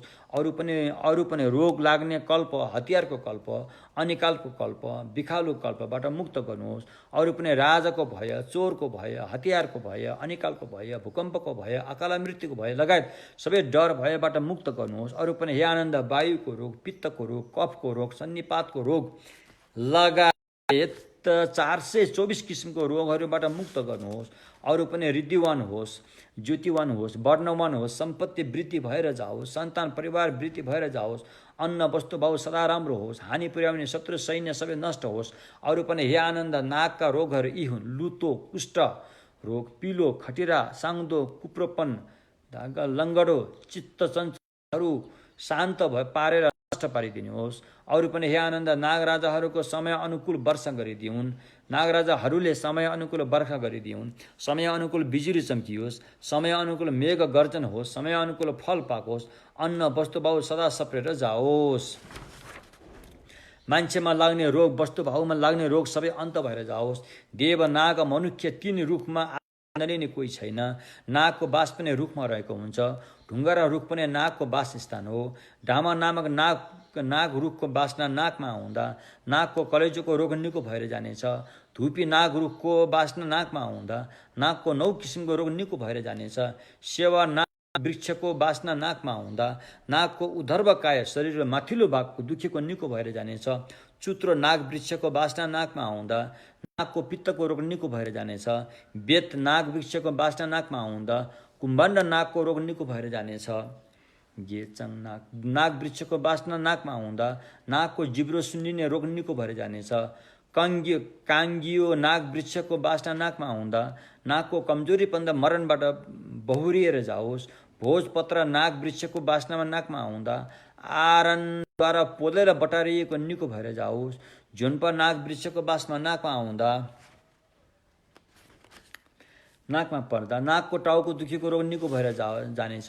चुत्रो नाग वृक्षको बासना नाकमा हुँदा नागको अङ्ग दुखेको निको भएर जानेछ। राम्रो पत्ता भएको झर्पु नामक नाग वृक्षका बासना नाकमा हुँदा नागको बच्चा शाखा सन्तानको बिमारी निको भएर जानेछ। मोथे अण्डा नामक नाग वृक्षको बासना नाकमा हुँदा नागको खुट्टाको हाड दुखेको निको भएर जानेछ। नाङमा नाग वृक्षको बासना नाकमा हुँदा नागको अन्धोपन निको भएर जानेछ। नाग वृक्षको गुण त्यस प्रकार छन्। त्यसै गरी नागहरू वृक्षमा बास गरून्, नागहरूले आश्रय होस्, नागहरू चम्किलो होस्, नागहरू शक्ति बलले सम्पन्न होस्, नागहरू तेजवान होस्, नागहरू सम्पत्तिले सम्पन्न होस्।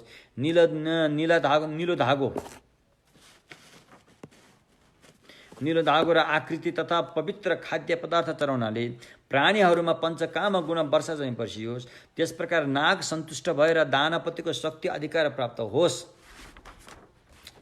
नागले मेरो आदेश मानेर मेरो सारथी र रक्षक बन्नुहोस्। पवित्र नैवेद्य र बाण चाहिँ चण्ड नागहरूलाई चढाउँछु। छिक्षे र काठको भाँडो राक्षस नागहरूलाई चढाउँछु। हुए मिगिरु प्राणी जङ्गली चौरीका पुत्र हुन्। हुख्यु मिगिरु घोडाका पुत्र हुन्। स्योस्यो मिगिरु चाहिँ गोरुका पुत्र हुन्। थार्याङ चाहिँ मिगिरु वस्तुभावका पुत्र हुन्। सुसु चाहिँ मिगिरु सर्पका पुत्र हुन्। तिनीहरूमा ढोक गर्छु, तिनीहरूमा आर्गम चढाउँछु।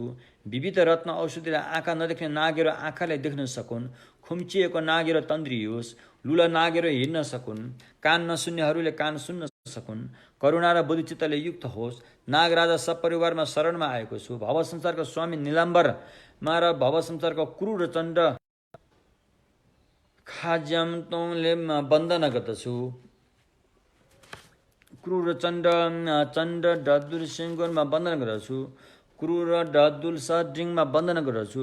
क्रूर चण्ड लाछाङ थोबेमा वन्दना गर्दछु। क्रूर चण्ड स्वामी चन्पमा वन्दना गर्दछु। क्रूर चण्ड तोङज्याममा वन्दना गर्दछु। क्रूर चण्ड ठुल्छेन तोङदुलमा वन्दना गर्दछु। क्रूर चण्ड ठोलवा कुन दुल सिपे झोमा वन्दना गर्दछु। सबै नागका नामहरू। क्रूर चण्ड ठो द्विवेपमा वन्दना गर्दछु। क्रूर चण्ड छाग्यालवामा वन्दना गर्दछु। क्रूर चण्ड द्विछा ठो छोकमा वन्दना गर्दछु। क्रूर चण्ड सिथुप ग्याल्पोमा वन्दना गर्दछु। क्रूर चण्ड स्थान स्वामी चन्पमा वन्दना गर्दछु। क्रूर चण्ड ठातों स्थान स्वामीमा वन्दना गर्दछु। क्रूर चण्ड ठोवा 9 शिखरमा वन्दना गर्दछु। क्रूर चण्ड नरकाय मृग शिरमा वन्दना गर्दछु। क्रूर चण्ड नरकाय भालु शिरमा वन्दना गर्दछु। क्रूर चण्ड नरकाय अश्व शिरमा वन्दना गर्दछु। क्रूर चण्ड गुम्बा शिरमा वन्दना गर्दछु। ऋषि जिनामा वन्दना। क्रूर चण्ड सुन्थेदे ग्यालवामा वन्दना। क्रूर चण्ड श्वेत श्वेतेन शिरमा वन्दना गर्दछु। क्रूर चण्ड क्रोध शङ्खपालमा वन्दना गर्दछु। क्रूर चण्ड पहेँलो छिरबिरे बिरालोमा वन्दना गर्दछु। क्रू र चन्द्र सिद्धि प्राप्त तपाईँहरूमा वन्दना गर्दछु। क्रू र चन्द्र शुक्ल र कृष्ण दुईमा वन्दना। क्रू र चन्द्र सुम्पा डासोलमा क्रू र चन्द्र सुम्पा डासोलमा वन्दना गर्दछु। क्रू र चन्द्र झेपा लेग्गुमा वन्दन गर्दछु। क्रू र चन्द्र बलवान शक्तिवान तपाईँहरूमा वन्दन गर्दछु। भूमिपति राजा पन्तकेमा वन्दन गर्दछु। भूमिपति व्याघ्रपातमा वन्दना। पूर्वका भूमिपतिहरूमा वन्दना ढोक। दक्षिणका भूमिपतिमा वन्दना। पश्चिमका भूमिपतिमा वन्दना। उत्तरका भूमिपतिमा वन्दना। मध्य स्थानमा रहेका भूमिपतिहरूमा वन्दना। भूमिपतिका राजा तोङठिचान देमगुमा वन्दना। चण्ड रानीहरूमा वन्दना। मेनली जिन्ठुलकी रानीमा वन्दना। ह्वासाङगाङ ढाकमा वन्दना। देम्बुमामा वन्दना। द्विषा ठुल्मामा वन्दना। लुइसा हिदाममा वन्दना। चण्डकी श्रीमतीहरूमा वन्दना। चण्डकी शङ्ख जटाधारी स्त्रीहरूमा वन्दना। चण्डकी काली स्त्रीहरूमा वन्दना। चण्ड स्याथोक मोसलमोकारमा वन्दना। चण्ड स्याथो यामामा वन्दना। चण्ड स्याली झिन वेदेमामा वन्दना। चण्ड स्यागा शिरमथाङमा वन्दना। चण्ड स्या कर्म ठेकमा। चण्ड स्या कर्मशलमा वन्दना। चण्ड स्या ठुलमा शेरदोकमा वन्दना। चण्ड स्या युतिङ लामोसकमा वन्दना। चण्डस्य वेमसर्चनमा वन्दना। चण्डस्य शाक्थोबेमा वन्दना। चण्डकी विनित सहस्र पुत्रीहरूमा वन्दना। चण्डकी पुत्री अमृतामा वन्दना। वचनबद्ध पुत्रीहरूमा वन्दना। चण्डपुत्री परम सहस्र हस्त शिखरमा वन्दना। चण्डका दाजु बहिनी तिमीहरूले मेरो विघ्न सबै शत्रुहरूलाई दमन गर। यसलाई लेखेर पाठ गर्न मात्रलाई नागबाट लाग्ने कुष्ठरोग, पिलो, साङ्दो नागको बिगार, भूमिपतिको बिगार, चण्डसँग गरेको लडाईँ, विनाश पारेको, इख गरेको, आकस्मिक आइपर्ने रोग, नागनाथको वृक्ष काटेको, माटो खनेको, नागथानको काटेको, माटो खनेको, ढुङ्गा ती सबै रोकिदेऊ। परिवर्तन गरिदेऊ। रूप देखाउने शत्रु, रूप नदेखाउने विघ्नहरूलाई रोकिदेऊ। अरू पनि हिमालमा बास गर्ने सेतो नाग, भिरमा बास गर्ने निलो, जङ्गलमा बास गर्ने कालो, सिमसारमा बास गर्ने सेतो नाग, पानीको मूलमा बास गर्ने पहेँलो, सुक्खा ठाउँमा रहने नाग, ढेगु दाडो, सुब्बु, सिङ्गोलिङ, भिर, डम्बु, घुङबाङच्यान, ठाडो परेर रहेको चट्टान, नागको चित्रण भएको स्थानमा बास गर्ने तिमीहरूमा बिन्ती गर्दछु। तिमीहरूमा पूजा चढाउँछु। रत्न र विविध ओखती लगाएकोले अन्धोले देख्न सकोस्, कान नसुन्नेले सुन्न सकोस्, लुलोपन भएकाहरू तन्द्रियोस्, लङ्गडो भएकाहरू हिँड्न सकोस्, मैत्री चित्तले युक्त होस्, शक्ति र बलले युक्त होस्, विविध किसिमका नाग ओखतीले सुगन्ध होस्, अमृतको वर्षा बर्सियोस्, सुख सम्पत्तिले सम्पन्न होस्, नागहरू भय डरबाट मुक्त होस्, सुखको वास स्थानले सम्पन्न होस्, पुण्यको राशि प्राप्त होस्, नाग वन जङ्गलले सुसम्पन्न होस्, नागहरूको इन्द्रिय चहकिलो होस्, मैले पुण्यको राशि प्राप्त गर्न सकौँ, तन्द्रामा परेका नागहरू जागुन्, नागको बिखहरू औषधिमा रूपान्तरित भएर जाओस्, आश्रय नपाएकाहरूले आश्रय पाउन्, खाना नपाएकाले खान पाउन्, पिउन नपाएकाले पिउन पाउन्, अनाथले सहयोगी पाउन्, शरण नपाएकाले शरण पाउन्, नागको रोग सबै निको होस्, नागको शरीरको घाउ सबै निको होस्, बत्ती चढाउनाले नागको तातोपनमा रास आएको निको होस्, रातो धागो चढाउनाले ब्रह्मको जस्तै आयु होस्, पुण्य र ज्ञानको राशि चाहिँ म र दानपतिले पाओस्।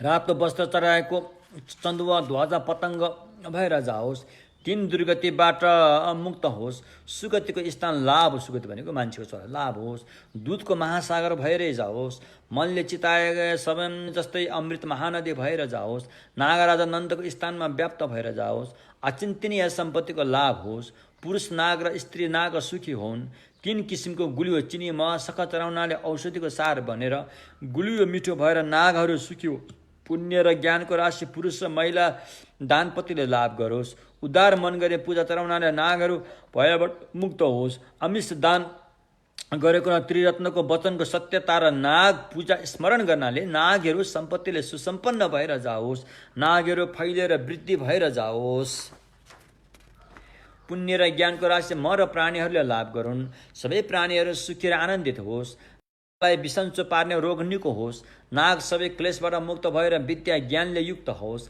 आचरणले सम्पन्न होस्, अचिन्तनीय धन सम्पत्तिले युक्त होस्, त्यस प्रकार सन्तुष्ट पारेर शक्ति र अधिकार चाहिँ मैले प्राप्त गर्न सकौँ। नागले मलाई मेरो आदेश मानेर मेरो सहयोगी भएर रक्षा गरिदेऊ। यो लेखेर पाठ गर्न मात्रले मैले यसै जुनीमा सिद्धि वरदान प्राप्त गर्न सकौँ। समय अनुकूल वर्षा होस्, वस्तुभाव सदा राम्रो होस्, भूमिमा मङ्गल होस्, यस प्रकार प्रार्थना गर्नाले अद्भुत अहो नाग र मानिसको मिलाप होस्, मङ्गल होस्। अन्न र वस्तुभाव सदा सप्रिय होस्, मानिसको धन सम्पत्तिको वृद्धि र मानिसको सहयोगी भएर रक्षा गर। मेरो आदेशलाई मान। महाशक्तिवान र अधिकार भएका नागहरूले बस्ने दरबार चाहिँ युरत्नबाट बनेको चौर स्फटिकको गोलो स्थान बनाएर नागराजा सपरिवारमा म र दानपत्य सपरिवारबाट हानि नोक्सानी पुर्याएकोलाई क्षमा याचना गरी प्रतिदेशना गर्दछौँ। अमृत औषधिले निको पार्नेछौँ। शुद्ध र पवित्र जलले स्नान गराएर अनुकूल औषधिको प्रयोग गरी श्रद्धा गरी पूजा चढाउँछौँ। अनुकम्पा राखी ग्रहण गर्नुहोस्। नागप्रति क्षमा याचना नाम 21औं परिच्छेद र 8 भम्पो मुष्ट समाप्त भयो रे। यसमा चाहिँ नागको कुराहरू। ज्ञागर केतु पितृ ग्रह धारणी विरतिस्म भेकिदु सायाप सुङसु। अब यो चाहिँ ग्रहबाट आउने रोगहरू सबै निको पार्ने। वज्र अक्षव्य भगवान बुद्धमा वन्दनाहरू गर्दछ। एक समय मैले यस्तो सुनेको थिएँ, श्री वज्रपाणी शीतवन भनेको चाहिँ बुद्ध गयाको नजिकै पर्छ। शीतवन भनेको चाहिँ शीतल दिने वन भएकोले शीतवन रे। वास्तवमा त्यो एउटा चाहिँ त्यहाँ मसन घाट छ। त्यहाँ माथि गएपछि अनि यो वज्रयानले मान्ने चतुर्मुख महाकालको स्थान पनि त्यहाँ छ र त्यसको भित्तामा एउटा गुफा पनि छ। त्यो गुफाभित्र भगवान बुद्ध 6 वर्ष तपस्या बसेको एउटा चाहिँ एकदमै तपस्या बसेको जुन शरीर छ त्यो पनि त्यहाँ राखेको छ। अब भगवान गौतम बुद्धले 6 वर्ष तपस्या कहाँ बस्नुभयो त भन्दाखेरि यसमा निरञ्जना नदीको किनारमा बस्नुभएको हो भन्ने कुरो छ। निरञ्जना नदी भनेको अहिले जस्तो अहिले हामीले यतापट्टि पौराणिक अथवा फाल्गु नदी भन्छन् त्यही नै हो। निरञ्जना नदीको किनारमा भन्दाखेरि अधिकांश अब हाम्रो उत्तरी भेगका बौद्ध धर्म मान्नेहरूले चाहिँ अब बुद्ध गयाको नजिकै निरञ्जना नदीको किनारमै छ। त्यो एउटा इनार पनि छ। कहिलेकाहीँ भगवान बुद्ध त्यो इनारभित्र गएर पनि तपस्या गर्नुभएको भनी चाहिँ खाल्टो पनि छ। अनि त्यहाँ पिपलको रुख पनि छ। त्यहाँ हो भनेर अब हामीहरूले चाहिँ त्यहाँ दर्शन गर्न जाने गरेका छौँ। त कति व्यक्तिहरूले चाहिँ फेरि अहिले शीतवनको माथि भित्ताको जुन गुफा छ त्यो भित्र चाहिँ 6 वर्ष तपस्या गर्नुभएको हो भन्नेहरू पनि छन्। त्यो छ। शीतवन भनिन्छ त्यो एउटा श्मशान घाट हो। यसमा एउटा घटना छ, भगवान बुद्धसँग सम्बन्धित एउटा घटना छ। एकजना ब्राह्मणकी छोरी, ब्राह्मणी भनौँ न, अब बुझ्ने नेपाली भाषामा बाहुनी भनौँ न, ती बाहुनी चाहिँ भगवान बुद्धलाई एकदमै श्रद्धा भक्ति गर्नुहुन्थ्यो। अनि भगवान बुद्ध ती बाहुनीको श्रीमान बाहुन चाहिँ भगवान बुद्धलाई एकदमै मन पराउँदैन थियो। उसको घरमा आएको पटक्कै मन पर्दैन थियो। उसले भगवान बुद्धलाई अपशब्दहरू बोल्दथ्यो। तर पनि ती बाहुनी चाहिँ उसको श्रीमती चाहिँ भगवान बुद्धलाई एकदमै श्रद्धा भक्ति गर्ने भएकोले एक दिन भगवान भिक्षा पात्र लिएर भोजन खाने बेलाको अनुकूलतालाई हेरेर भिक्षा माग्न ती बाहुनीको घरमा आउनुहुन्छ। ती बाहुनीले पनि भोजन राम्रोसँग पकाएर भगवान बुद्धको भिक्षा पात्रमा चढाउनुहुन्छ र अनि भगवान बुद्धले आशीर्वाद दिनुहुन्छ, तिमीले मलाई यसरी भोजन चढायौ, अब तिमी कहिले पनि भोको पेट बस्नुपर्ने छैन भनेर भगवान बुद्धले र त्यो बाहुनीको बुढो भनेको कि श्रीमान पनि त्यहाँ छेउमा बसेर सुनिरहेको थियो। उसलाई यो कुरा पटक्कै मन परेन। अनि उसले बुद्धलाई भन्यो, अब यो बुद्धले चाहिँ एक पेट खानको लागि कतिसम्म झुटो बोल्दो रहेछ यसले भन्यो उसले। जब यो एक कचौरा भात दान दिएको कारणले अनि काहीँ कतै अब भोको पेट बस्नै नपर्ने आशीर्वाद पाउँछ त, यो बुद्धले झुटो बोल्यो भनेर उसले भगवानप्रति आरोप लगायो। भगवानले तुरुन्तै उसको त्यो आँगनको छेउमा एउटा बरको रुख रहेछ। अनि भगवानले सोधिहाल्नुभयो, यो बरको बिउ कत्रो थियो त भनेर सोध्नुभयो। बरको बिउ त अब सर्सिङको दानाभन्दा पनि सानो थियो भन्यो। अनि भगवान बुद्धले भन्नुभयो, तिमीले पनि झुटो बोलेको हुनेछ, त्यत्रो सानो दानाबाट यत्रो ठुलो बरको रुख चाहिँ कसरी उम्रियो होला यो, तिमीले पनि झुटो बोलेको हुनेछ भनेपछि अनि त्यो बाहुन चाहिँ लाज लाएर चुप लाएर बस्छ। हो त्यस्तो। अनि पछि पछि गएर ती बाहुनी चाहिँ पेटमा बच्चा हुन्छ। पेटमा बच्चा हुँदाखेरि अनि भगवान बुद्ध कहाँ आएर छोरा हो कि छोरी हो भन्ने अब यही त होइन, लोकले सोच्छ नि छोरा चाहिँ छोरी छ भनेर सोध्नेहरू हुन्छन्। अनि भगवान बुद्धले तिम्रो पेटमा चाहिँ छोरा छ भनेर भविष्यवाणी गरिदिनुहुन्छ। अनि ती बाहुनीले घरमा आएर यो शुभ समाचार सुनेपछि मेरो बुढा पनि खुसी होला भनेर चाहिँ मेरो पेटमा बच्चा छ त्यो छोरा रहेछ भनेर भन्छ। अनि ती बाहुन त एकदमै खुसी भएनन् उनी। बुद्धले दिएको भविष्यवाणी चाहिँ झुठो तुल्याउनु पर्यो भनेर चाहिँ अनि ती बाहुन चाहिँ अन्य धर्मावलम्बीहरूका पनि जान्थे। अनि अन्य धर्मावलम्बीहरूले चाहिँ बुद्धलाई त्यति राम्रो मान्दैन थिए सायद। अनि उनले चाहिँ तिनलाई झनै भड्काइदिए। ल बुद्धको भविष्यवाणीलाई जसरी भए पनि झुठो तुल्याउनु पर्छ भनेपछि अब त्यो बाहुन चाहिँ घरमा आएर आफ्नो गर्भवती श्रीमतीलाई कुट्थ्यो। तिनका दिन कुट्थ्यो। ऊ कुट्नुको कारण चाहिँ त्यो बच्चा मरोस् भनेर तिनका दिन कुट्थ्यो। आखिरीमा ती बाहुनीको मृत्यु भयो। मृत्यु भएपछि अनि त्यो लास चाहिँ अहिले यो ठाउँमा सीतावन भन्ने ठाउँमा लिएर आउँछ। अनि सबैले त्यहाँ हो हल्ला गर्छन्, भगवान बुद्धको भविष्य त झुटो भयो, भविष्यमा चाहिँ यसरी बच्चा जन्मिन्छ भनेको त कहाँ जन्मिनु, आमा नै पो मर्यो, कहाँ बच्चा जन्मिनु, बुद्धले झुटो बोले भनेर चाहिँ त्यहाँ हल्लाखल्ला मचिन्छ। अनि सबै चाहिँ त्यो लास लिएर आएको ठाउँमा आउँछन् श्यामास्यान घाटमा सीतावनमा। अनि भगवान बुद्ध पनि आफ्नो शिष्यसहित त्यहाँ जानुहुन्छ। त्यहाँ गएर अनि त्यो लासलाई चाहिँ आगो लाउँछ। आगो लाउँदाखेरि चाहिँ त्यहाँ बच्चा रोएको सुनिन्छ। बच्चा रोएको सुनिसकेपछि अनि भगवानले आदेश दिनुहुन्छ कि बच्चा जिउँदैछ, त्यो तिम्रो बच्चाबाट निकाल भनेर त्यो बाहुनलाई भन्दाखेरि त्यो बाहुन चाहिँ लाज लाएर अनि तँले त्यो बच्चा लिन सक्ने क्षमता हुँदैन। अनि त्यसपछि भगवान बुद्धले बिम्बिसार राजालाई आदेश दिनुहुन्छ कि त्यो बच्चा निकालेर पालन पोषण गर भनेर। त्यो बच्चा त जिउँदै रहेछ अरे। त्यो बच्चा निकालेर पालन पोषण गरेर त्यो बच्चाको नाम पनि अग्निदत्त अरे, आगोबाट प्राप्त भएकोले अग्निदत्त नाम राखेर पछि उसले यो सबै घटना बुझेपछि उसले चाहिँ भगवान बुद्धको शासनमा धेरै ठुलो मद्दत गर्छ उसले, होइन, दानपति बन्छ भगवान बुद्धको शासन। हो त्यो ठाउँ हो सीतावन। सीतावनमा बस्नु भएको थियो। त्यसै बेला ग्रह र नक्षत्रलाई बसमा पार्ने यो धारणी मन्त्र आज्ञा भयो। तदेथ ओम वज्रपाणे हुँ हस हस धर धर सोहा। यति भनेपछि पिता नागिनी, महाऋषि राहुल, चतुर्मुखी राक्षसनी, चलायमान हुने 7वटा ग्रहहरू, 28वटा नक्षत्र, विघ्न अष्टवर्ग लगायत अब त्यहाँ भेला भएको कति थिए ती सबै लगायत वज्रपाणीको परिषदमा भेला भएर सभक्ति भावले सबै ग्रह रोगलाई निको पार्ने आफ्नो यो धारणे मन्त्र आज्ञा भयो। त्यो यस प्रकार छ अरे। ओम भद्र यक्ष घनदेव हुलु हुलु हुपट पिता कालो यक्ष कपाल मालाधारीको सबै रोग शान्त हो सोहा।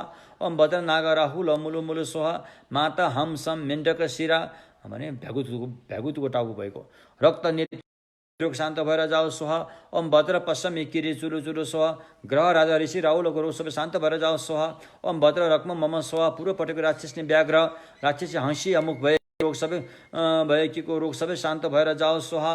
ओम भद्र रक्म मम सोहा। दक्षिणपट्टिको प्रत्येक हनन भूतमुखी राक्षसीको रोग सबै शान्त भएर जाओ सोहा। ओम वज्र रक्म मेमे सोहा। पश्चिमपट्टिको दियो रूपीय गौमुखी राक्षसीको रोग सबै शान्त भएर जाओ सोहा। ओम भद्ररक्म मम सोहा। उत्तर दिशाको ढोक्सिनका मकरमुखी राक्षसीको रोग सबै शान्त भएर जाओ सोहा। यो बिरामीको रक्षा गर सोहा। चलायमान महर्षि राहुलको अवतार सप्त ग्रहको सार मन्त्र यस प्रकार छ। ओम भद्र स ओम भद्र स रि धर धर सोहा। आइतबारे ग्रहको रोग सबै शान्त भएर जाओ सोहा। ओम वज्र मुर्मुर्बम धीरे धीरे स्वाहा सोमबारे ग्रहको रोग सबै शान्त भएर जाओस् स्वाहा ओम भद्र मेमे रि धुरु धुरु स्वाहा मङ्गलबारे ग्रहको रोग सबै शान्त भएर जाओस् स्वाहा ओम भद्र मुमु बम धर धर स्वाहा बुधबारे ग्रहको रोग सबै शान्त भएर जाओस् स्वाहा ओम शम शम सिंह धर धर स्वाहा बिहीबारे ग्रहको रोग सबै शान्त भएर जाओस् स्वाहा ओम लम लम खदा खदा स्वाहा शुक्रबारे ग्रहको रोग सबै शान्त भएर जाओस् स्वाहा ओम सम सम दश दश स्वाहा शनिबारे ग्रहको रोग सबै शान्त भएर जाओस् स्वाहा यो बिरामीको रक्षा गर चन्द्र सूर्य ग्रहका दूत 28 नक्षत्र को धारणे मन्त्र यस प्रकार छ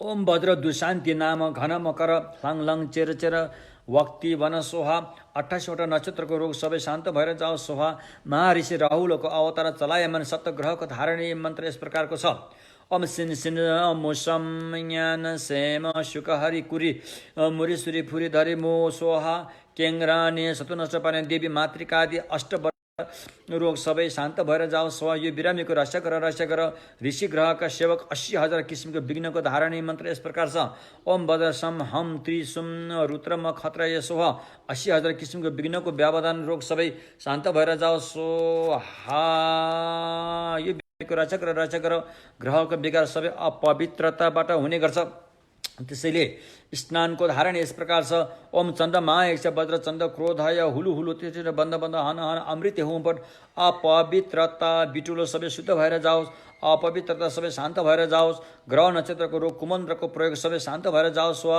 यो बिरामीको रक्षा गर ग्रह चलायमान नहोस् ग्रह नफर्कियोस् ग्रह उत्रियोस् अष्टवर्गको सजायबाट मुक्त होस् ग्रह स्थानमा वास गरोस् ग्रहको सबै रोगबाट मुक्त होस् यो धारणे मन्त्रको शक्तिले मानिस ऋषि ग्रहको श्रापबाट मुक्त होस् यति भनेपछि माता पिता सिंह सप्त चलायमान ग्रह 28 नक्षत्र अष्टवर्ग विघ्न लगायतले आफ्नो प्राणको सार अर्पण गरे श्री वज्रपाणी बोधिसत्वको मन आनन्दित भयो र तिनीहरूलाई बाचाबद्ध गराएर आफ्नो वासस्थानमा सुखपूर्वक राखे अभिनन्दन गरे ग्रहको रोग सबै शान्त धारणे मन्त्र सूत्र पितृग्रहको धारणे समाप्त भयो आर्य राजा मरणे चित्रिन छु ग्याल्पो छुटु त्यम्पे छिद्दोक पसे जब थे पछिम्पे दो श्री कोर्द राजाहरूमा वन्दना ढोक गर्दछु राजा र हानि बिगार पुर्याउने सबै ग्रहलाई दमन गर्ने मन्त्र ततेथा तिसक वर्द दुमसक वर्द गुगलिङ वर्द शोध खा राग मास वर्द खुन दुम्बुर शिक शिक चक चक चे मोही चे मोरही चेतिङ रासची नाग त्रिक त्रिक खुदुङ स्वेद हुक लुक सोक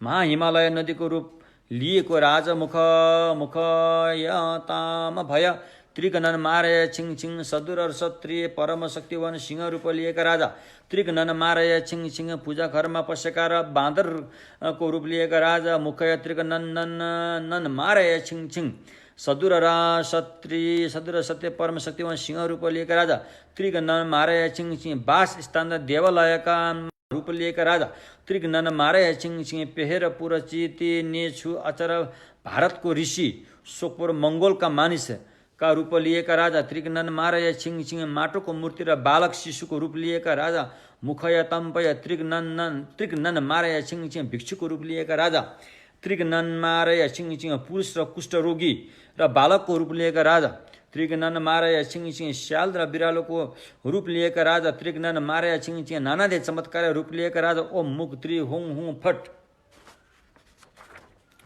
ओम शुम्भ निशुम्भ हुङ फट सोहा राजा मङ्गल निर्देशन तन्त्र सङ्ग्रहको यो धारणे मन्त्र श्री क्रोधहरूले आज्ञा भएको हानि बिगार गर्ने ग्रह विघ्न सबै टुक्रा टुक्रा भएर भागेर जानेछ ग्रहले पिरेको सपनामा नानादि रीति चमत्कार हुन गएमा ग्रहबाट मुक्त भएर सबै रीति चमत्कारी खेल शान्त हुनेछ राजाको मायायुक्त चमत्कार देखाउने प्रत्यङ्गिरा नाम महायान सूत्र समाप्त भयो यो राजा नाम गरेको नराम्रो तत्त्वलाई हानि पुर्याएकोबाट मुक्त हुने जागरको आर्य द्रुमसूत्र भएको त्यो फाकमा झुनसिङकी दोरे बुद्ध र बुद्धिस्ट सबैमा वन्दना गर्दछु जसरी वर्षामा राम्रो वृक्ष जसरी बर्खा मासमा राम्रो वृक्षमा फल पात फूल सप्रे तापनि अधिक जाडो याममा खडेरीको हुरी बतासको बेला क्षणभरमा नै ती सबै नष्ट भएर गए जस्तै कुनै पनि हालतमा नरहनु चाहिँ संसार माया मोहको स्वभाव हो रे। आज हामी संसारमा खुसीका साथ रहेका छौँ भने भोलि यो सबै माया भनेको चटकेले देखाउने चटक जस्तै स्वभावको हो। सामान्य प्रकृतिको स्वभावलाई त्यसरी बुझ है। लौरोले हिर्काउँदा पनि मेहनत गर्ने मन नै छैन भने त्यो व्यक्ति पशुको सन्तान हुनुभन्दा फरक देखिँदैन। विचार नगरिकनै सुतेरै बिताउने लोकको लागि सूर्य ढोकैमा अस्ताउने सरहने हुनेछ अरे। विचारै नगरेर अल्छी भएर बस्नेहरूलाई सूर्य घाम ढोकामा आएर अस्ताए जस्तै हुनेछ। त्यसले कुनै पनि विकास गर्न सक्दैन अरे। जति पहिले कमाएको पुण्य सकिनै लागेको अवस्थामा आफैले आफूलाई जागरुक नगरेमा त्यसलाई अरू कसले जागरुक गराउला र। अधिक कुशल पुण्य कर्मका आचरण गर्नु नै खनजोत गरेको खेतमा बिउ रोपे जस्तै भएर फल ग्रीष्म ऋतुमा नदेखे तापनि शरद ऋतुमा पाकेको देखिनेछ अरे। अहिले गरेको कर्म फल अहिले नदेखे तापनि अधिक पाप कर्म गरेको पनि जहाँ गएको भए तापनि अनि त्यही के अरे छाया जस्तै भएर त्यही भूमिमा पाक्ने हुँदा बुबा आमाकै लागि पनि पाप कर्म नगर। घरमा बुवा आमा आए, बुवा आमाको लागि चाहिँ अब राँगो काट्नु पर्यो, कुखुरा काट्नु पर्यो, बाख्रा काट्नु पर्यो, कुल पूजा गरेर काट्नु पर्यो भने यस्तो काम नगर। त्यो काटेको त्यो कुल पूजामा काटेको पापको भार त्यो बाबुआमाले बाँडेर लिँदैनन्, त्यो तिमीले नै लिनुपर्छ। मैले यस्तो घटना एउटा सुनेको छु। एक ठाउँमा यस्तै कुल देवतालाई बोका पूजा गर्नु पर्यो रे। अनि एकजना बाहुन बाजे पनि त्यहाँ आएछन्। अब बोका पूजा गर्नलाई अब बोकाले त कहिले पनि नुहाउँदैन, कति जुम्रा होला, कति लिखा होला, कति मैला होला त्यसको शरीरमा। त्यसैले बोकालाई खोलामा नदीमा लगेर धुवाएर लिएर आऊ भनेर त्यो बाहुन बाजेले आदेश दिएछन्। अनि दुईजना केटाहरू पनि त्यो बोकोलाई लिएर गएर खोलामा गएर नुहाएछ। नुहाई गरेर सफा चटक चिटिक्क पारेछ। एकछिनपछि त त्यो ठाउँमा हाँस्न थालेछ अरे। अनि त दुईजना केटाले यताउता हेऱ्यो, हाँस्ने त त्यहाँ कोही देखेन। यसो हेरेको त त्यो बोको पो हाँस्दो रहेछ अरे। अनि एकछिनपछि त्यो बोको त रुन थाल्यो अरे। अनि को रोयो भने यताउता हेर्दाखेरि कोही पनि छैन। फेरि त्यो बोको रुँदो रहेछ अरे। ओहो यो त अचम्मै भयो। यो बोकोले हाँस्यो पनि रोयो पनि, यो त अचम्मै भयो। छिटो यसलाई लिएर जाउँ भनेर छिटो चाहिँ लिएर आएर बाहुन बाजेका अब त्यो बोको बलि दिने कुल देवतालाई बलि दिने ठाउँमा पुर्यायो। अनि त्यो सबै घटनाहरू बाहुन बाजेलाई बतायो।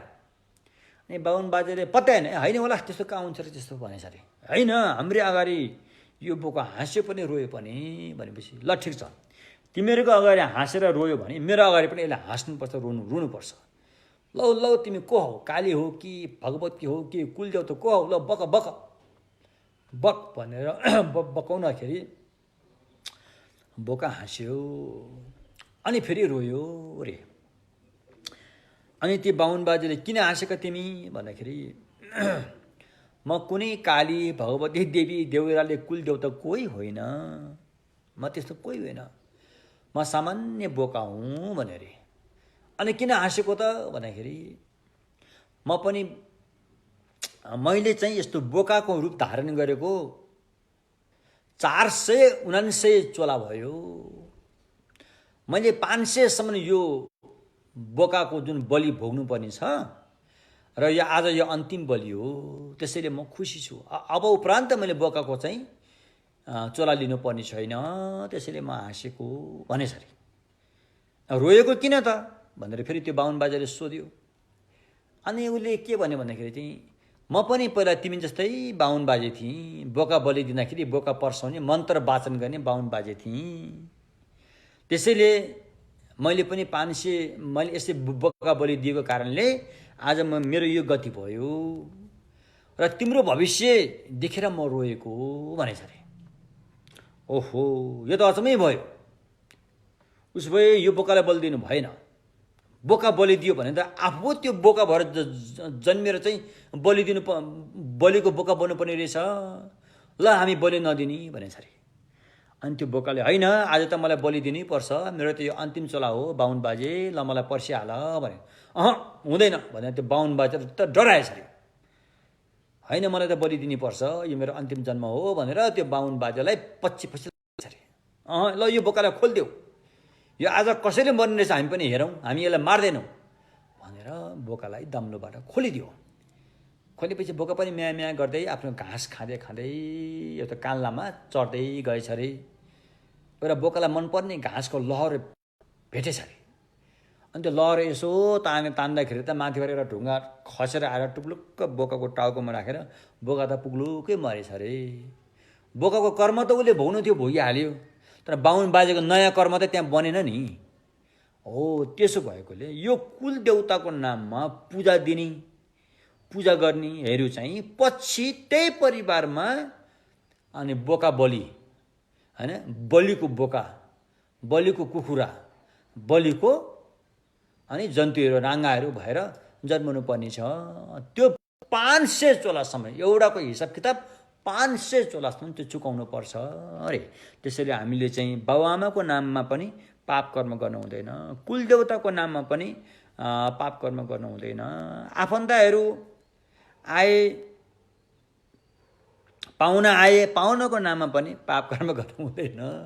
अब हिजो आज त बिहे भतेर गर्छन्, बिहे भतेर गर्दाखेरि अब जन्ती बोलाउँछन्, जन्तीलाई पनि काठ दिएको हुन्छ, त्यो काठको हिसाबले अब चाहिँ अनि बाख्रा मार्छन्, कुखुरा मार्छन्, त्यो मार्छन् हैन, राँगा मार्छन्। अब त्यस्तो किसिमले अब जसले मार्यो अब त्यो पाहुनाहरूले त्यो पाप त बाँडेर लाँदैनन्, उनीहरू त मजासँग मासु खाएर जान्छन्। त्यो पाप त मार्न लगायो उसैले सबै जिम्मा लिनु, फोकटमा त जिम्मा लिनुपर्छ त्यो पापहरू। हुन त खुसियाली मनाएको होला, तर भविष्य अँध्यारो छ त्यहाँ। तसर्थ यो बुझेर यहाँ के बताएको छ भन्दाखेरि बुबा आमाको लागि पनि पाप कर्म नगर, शरीर जीवन प्राण धान्नको लागि समेत सद्धर्मलाई नत्याग अरे। अब प्राण धान्नै गाह्रो भयो भने पनि सद्धर्मलाई चाहिँ नत्याग है रे। सद्धर्म त्यागेर अनि प्राण धान्नकै लागि भए पनि पाप काम नगर। त्यस प्रकार धर्मको अभ्यास गर्ने अवसर हुँदा गरिहाल। जब तपाईलाई धर्म गर्ने अवसर पाउनुहुन्छ त्यो गरिहाल्नुपर्छ हैन, त्यसलाई फेरि ढिला हुँदैन। अधि कुशल कर्म गर्ने चाहिँ जहाँ गएको भए तापनि त्यहीँ त्यसको फलभूमिमा रहिरहने हुँदा 10 कुशल कर्म, 10 किसिमका राम्रा कर्महरू प्रति जागरुक भई, 10 किसिमका कुशल कर्म प्रति जागरुक भई बलियोसँग चौकीदारी गर, आफ्नो मनको चौकीदारी गर र अनुत्तर बुद्ध भगवानको बुद्धि सुगतिको जन्म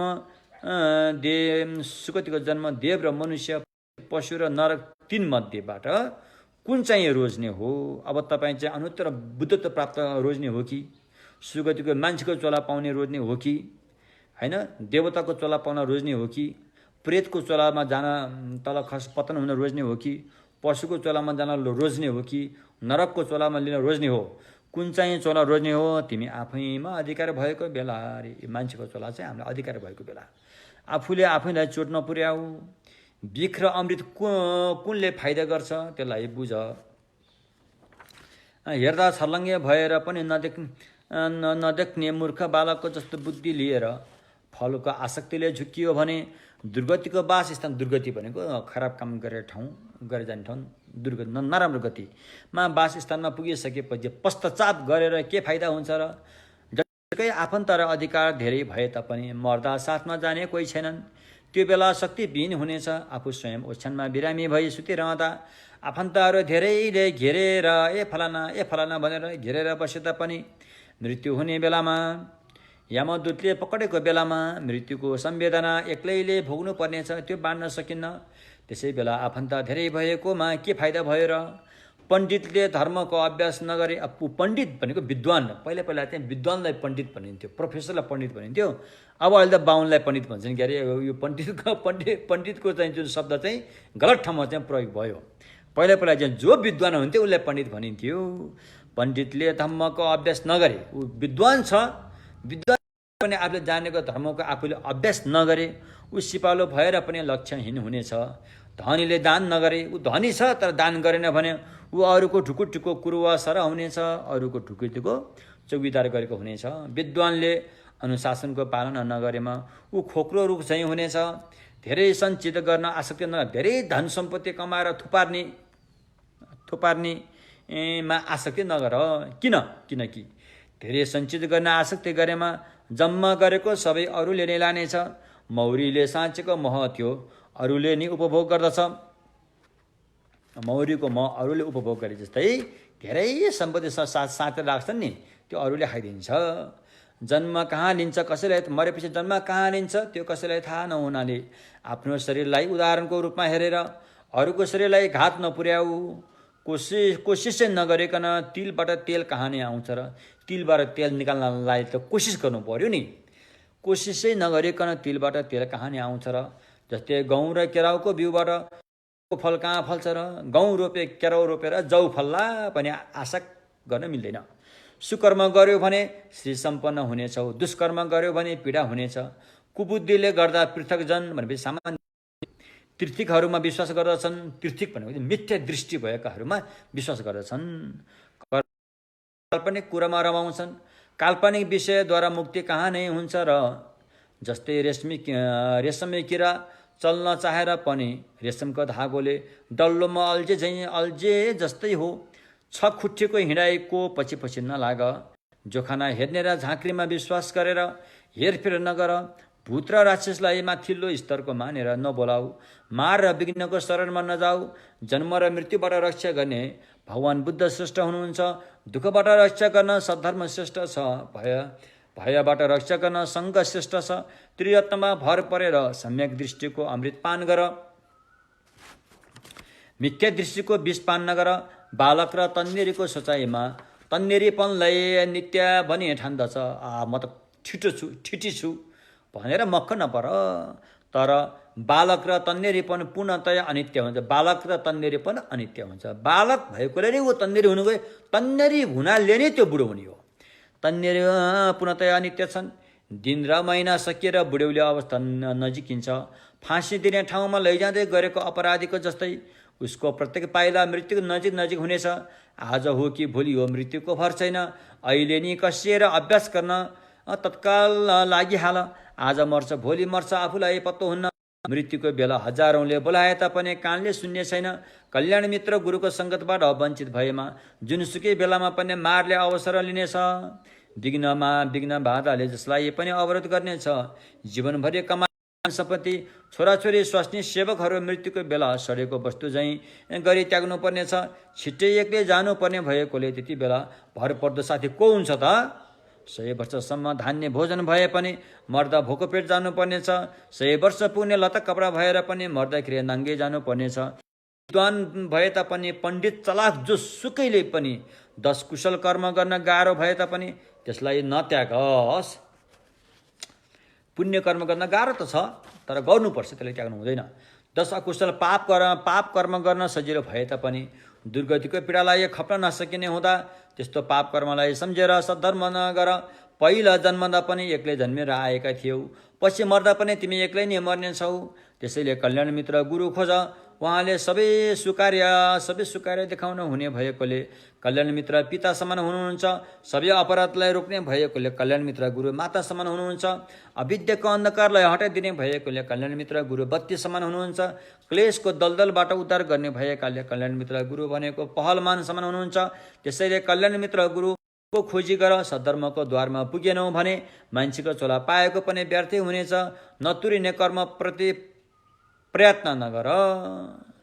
जति गरे पनि नतुरिने कर्मप्रति प्रयत्न नगर। यसको एउटा घटना छ। हाम्रो एकजना कल्याण मित्र गुरु हुनुहुन्थ्यो। उहाँको नाम उपाध्याय रत्न खेन्पो रिन्छिन। उहाँ दलाई लामाको पनि गुरु हुनुहुन्थ्यो। अधिकांश धेरैका उहाँ गुरु हुनुहुन्थ्यो। अनि उहाँ चाहिँ कस्तो व्यक्ति हुनुहुन्थ्यो भन्दाखेरि नतुरिने कामलाई कोसिस नगर भन्नुहुन्थ्यो। नतुरिने नटुङ्गिने कामलाई टुङ्ग्याउँछु भनेर लाग्यो भने त्यो मूर्खाइ हुनेछ अरे। त्यसैले चाहिँ उहाँको घर, उहाँ बस्ने कोठाहरू चाहिँ त्यति सफा सुग्घर हुँदैन थियो। अनि कहिलेकाहीँ उहाँका शिष्यहरू गएर सफा गरिदिने काम गर्नुहुन्थ्यो, तर उहाँले रोक्नुहुन्थ्यो, त्यो कुचो सुचो लाउँदाखेरि रोक्नुहुन्थ्यो। किन सफा गर्छौ, यो कोठामा कुचो लागेको कति भयो, कयौँ वर्ष तिम्रो जिजु बराजुदेखि नै कुचो लाउँदै आएको हो, अहिलेसम्म सकेको छैन, यो कुचो लगाएर टुङ्गिनेवाला छैन, नटुङ्गिने कामलाई टुङ्ग्याउँछु भनेर नलाग भन्नुहुन्थ्यो उहाँले। भने जस्तै अब यसको मतलब फेरि कुचो नलाऊ भन्न खोजेको होइन, यो सांसारिक काम चाहिँ कहिले पनि टुङ्गिँदैन रे, कहिले पनि टुङ्गिँदैन रे। एउटा सक्यो अर्को तयार भइरहेछ, अर्को सक्यो फेरि अर्को कुरेर बसिरहेछ, अर्को सक्यो अर्को कुरेर बसिरहेछ, अन्तमा आफै बुढो बुढी भइसक्यो, अझै पनि आफूले केही चाहिरहेको छ, त चाहेको के चाहेको उसले पनि थाहा पाइरहेको छैन, चाहेको त छ, उसले अत्तो छैन के चाहेको। अनि उसले नभेटेको मान्छे हो, मान्छेलाई मलाई फलाना मान्छे बोलाइदियो न भेट्छु भन्छ, वास्तवमा उसले भेट्न खोजेको होइन। जब त्यो मान्छे भेट्न आउँछ उसले वास्तै गर्दैन, उसले चाहेको अर्कै छ, त उसले पनि थाहा हुँदैन, त्यस्तो अवस्थामा पुग्छ अरे। त्यसैले नतुरिने कामप्रति प्रयत्न धेरै नगर, जतिसुकै प्रयत्न गरे पनि नतुरिने कर्म गरेकोमा त्यो सारहीन हुनेछ, त्यसको कुनै मतलब रहेन। नसकिने हावादारी गफ नगर, त्यो गफ जति गरे पनि सकिँदैन हैन। त्यसैले नसकिने खालको हावादारी गफ नगर अरे। पहिला एउटा मान्छे थियो अरे, अनि उसले चाहिँ एउटा कथा भन्थ्यो अरे, मसँग यस्तो कथा छ त्यो कथा कहिले पनि सकिँदैन भन्थ्यो अरे। ल सुनाउँ त सुनाऊ, कस्तो कथा रहेछ भनेर भन्दाखेरि, एउटा राजाले एउटा रानीसँग बिहा गर्यो, अनि राजा रानी अनि उनीहरू बग्गीमा गए, जाँदाखेरि अनि एउटा नदी तर्न पर्यो अरे। नदीमा पुगेपछि रानीको औँठी नदीमा खस्यो अरे। राजा पनि के कम, तुरुन्तै नदीमा हाम फालेर औँठी खोज्न थाले भनेर कथा सुनायो त्यसले। अनि त्यो कथा सुनाउने कथावाचक चाहिँ चुप लागेर बस्यो होइन। अनि कथा अगाडि जानु पर्यो नि त, अनि औँठी के भयो भन्दाखेरि पख औँठी खोज्दैछ राजाले, पाएको छैन अहिले भन्छ अरे। फेरि चुप लागेर बस्यो फेरि। अनि त्यसपछि के भयो भन्दाखेरि औँठी खोज्दैछ, यस्तो भनेर त्यो कथा, यस्तो खालको कथा त कहिले पनि टुङ्गिँदैन भने जस्तै नसकिने हावादारी गफ जतिसुकै बोले तापनि त्यो बोलेर सकिने छैन। आवश्यक पर्दा काम लाग्ने छैन, नबिर्सेर अभ्यास गर। सिद्ध नहोला भनेर मनले हर्ष नखाऊ हैन। अब सिद्ध हुने कुरालाई त्यो अलि मेहनत बढी गर्नुपर्ने हुन्छ, तर यो काम पुरा नहोला कि भनेर मनले हर्ष नखाऊ। मनको विषय बनाएर कुरा खेलाउँदा मनलाई नै राख पार्छ। मनमा धेरै चिन्ता नलिऊ, चिन्ता धेरै लियो भने मनलाई नै राख पार्छ। यसलाई मनबाट टाढेर, अब भनौँ न, अब छोराछोरीहरू चाहिँ कहाँ गए, भेट भएन, अथवा छोराछोरी मरेर गए भनेर चिन्ता नल्याऊ रे। किन भन्दाखेरि तपाईँको छोराछोरी तपाईँको कोखमा आउँदाखेरि सोधेर आएको होइन, तपाईँको छोराछोरी तपाईँको कोखमा आउँदाखेरि तपाईँ बाबुआमाले बोलाएर आएको होइन। जो व्यक्ति सोधेर आउँदैन, जो व्यक्ति बोलाएर आउँदैन, ऊ जाँदाखेरि पनि नसोधिकन जान्छ। यसमा चिन्ता लिनु जरुरी छैन। त्यतिसुकै माया गरे तापनि के अरे, जे आइपर्छ त्यसलाई कर्मको रूपमा अपनाऊ। चिताएको सबै पुरा हुन कठिन छ, चिताएको सबै पुरा हुन त कहिले पनि पुरा हुँदैन। अझै भनिन्छ आफूले चिताएको सबै पुरा भयो भने त्यो मान्छे छिट्टै मर्छ भन्ने कुरा पनि छ फेरि। त्यसो भएको चिताएको सबै पुरा हुन कठिन छ, अनावश्यक रूपमा धेरै माया नगर। अति नै पुल्याउने किसिमले छोराछोरीहरूलाई, बुढाबुढीलाई, श्रीमान श्रीमती धेरै माया नगर। जतिसुकै माया गरे तापनि सधैँ साथमा रहन त सक्दैनौ क्यारे होइन। सधैँ साथमा त रहने त होइन। सपनाको हावासर भएर सम्बन्धन विहीन हुनेछ। आर्य द्रुम सूत्र समाप्त भयो। ल, आजको प्रवचन यति नै। यसरी सद्धर्म देशना गरेको जति पनि पुण्य छ, सबै पुण्य चाहिँ बुद्धत्व प्राप्त गर्न सकोस् भनेर र अहिले विषम परिस्थितिमा आइपरेको महामारी रोग शीघ्र स्वस्थ भएर गएर सम्पूर्ण प्राणीहरूले अन्तर्गत बुद्धिज्ञान सकुन् भनेर पुण्य परिणामना गरौँ। सोनम दिए थम्चे शिव थुम्ने पेडन फम्चे के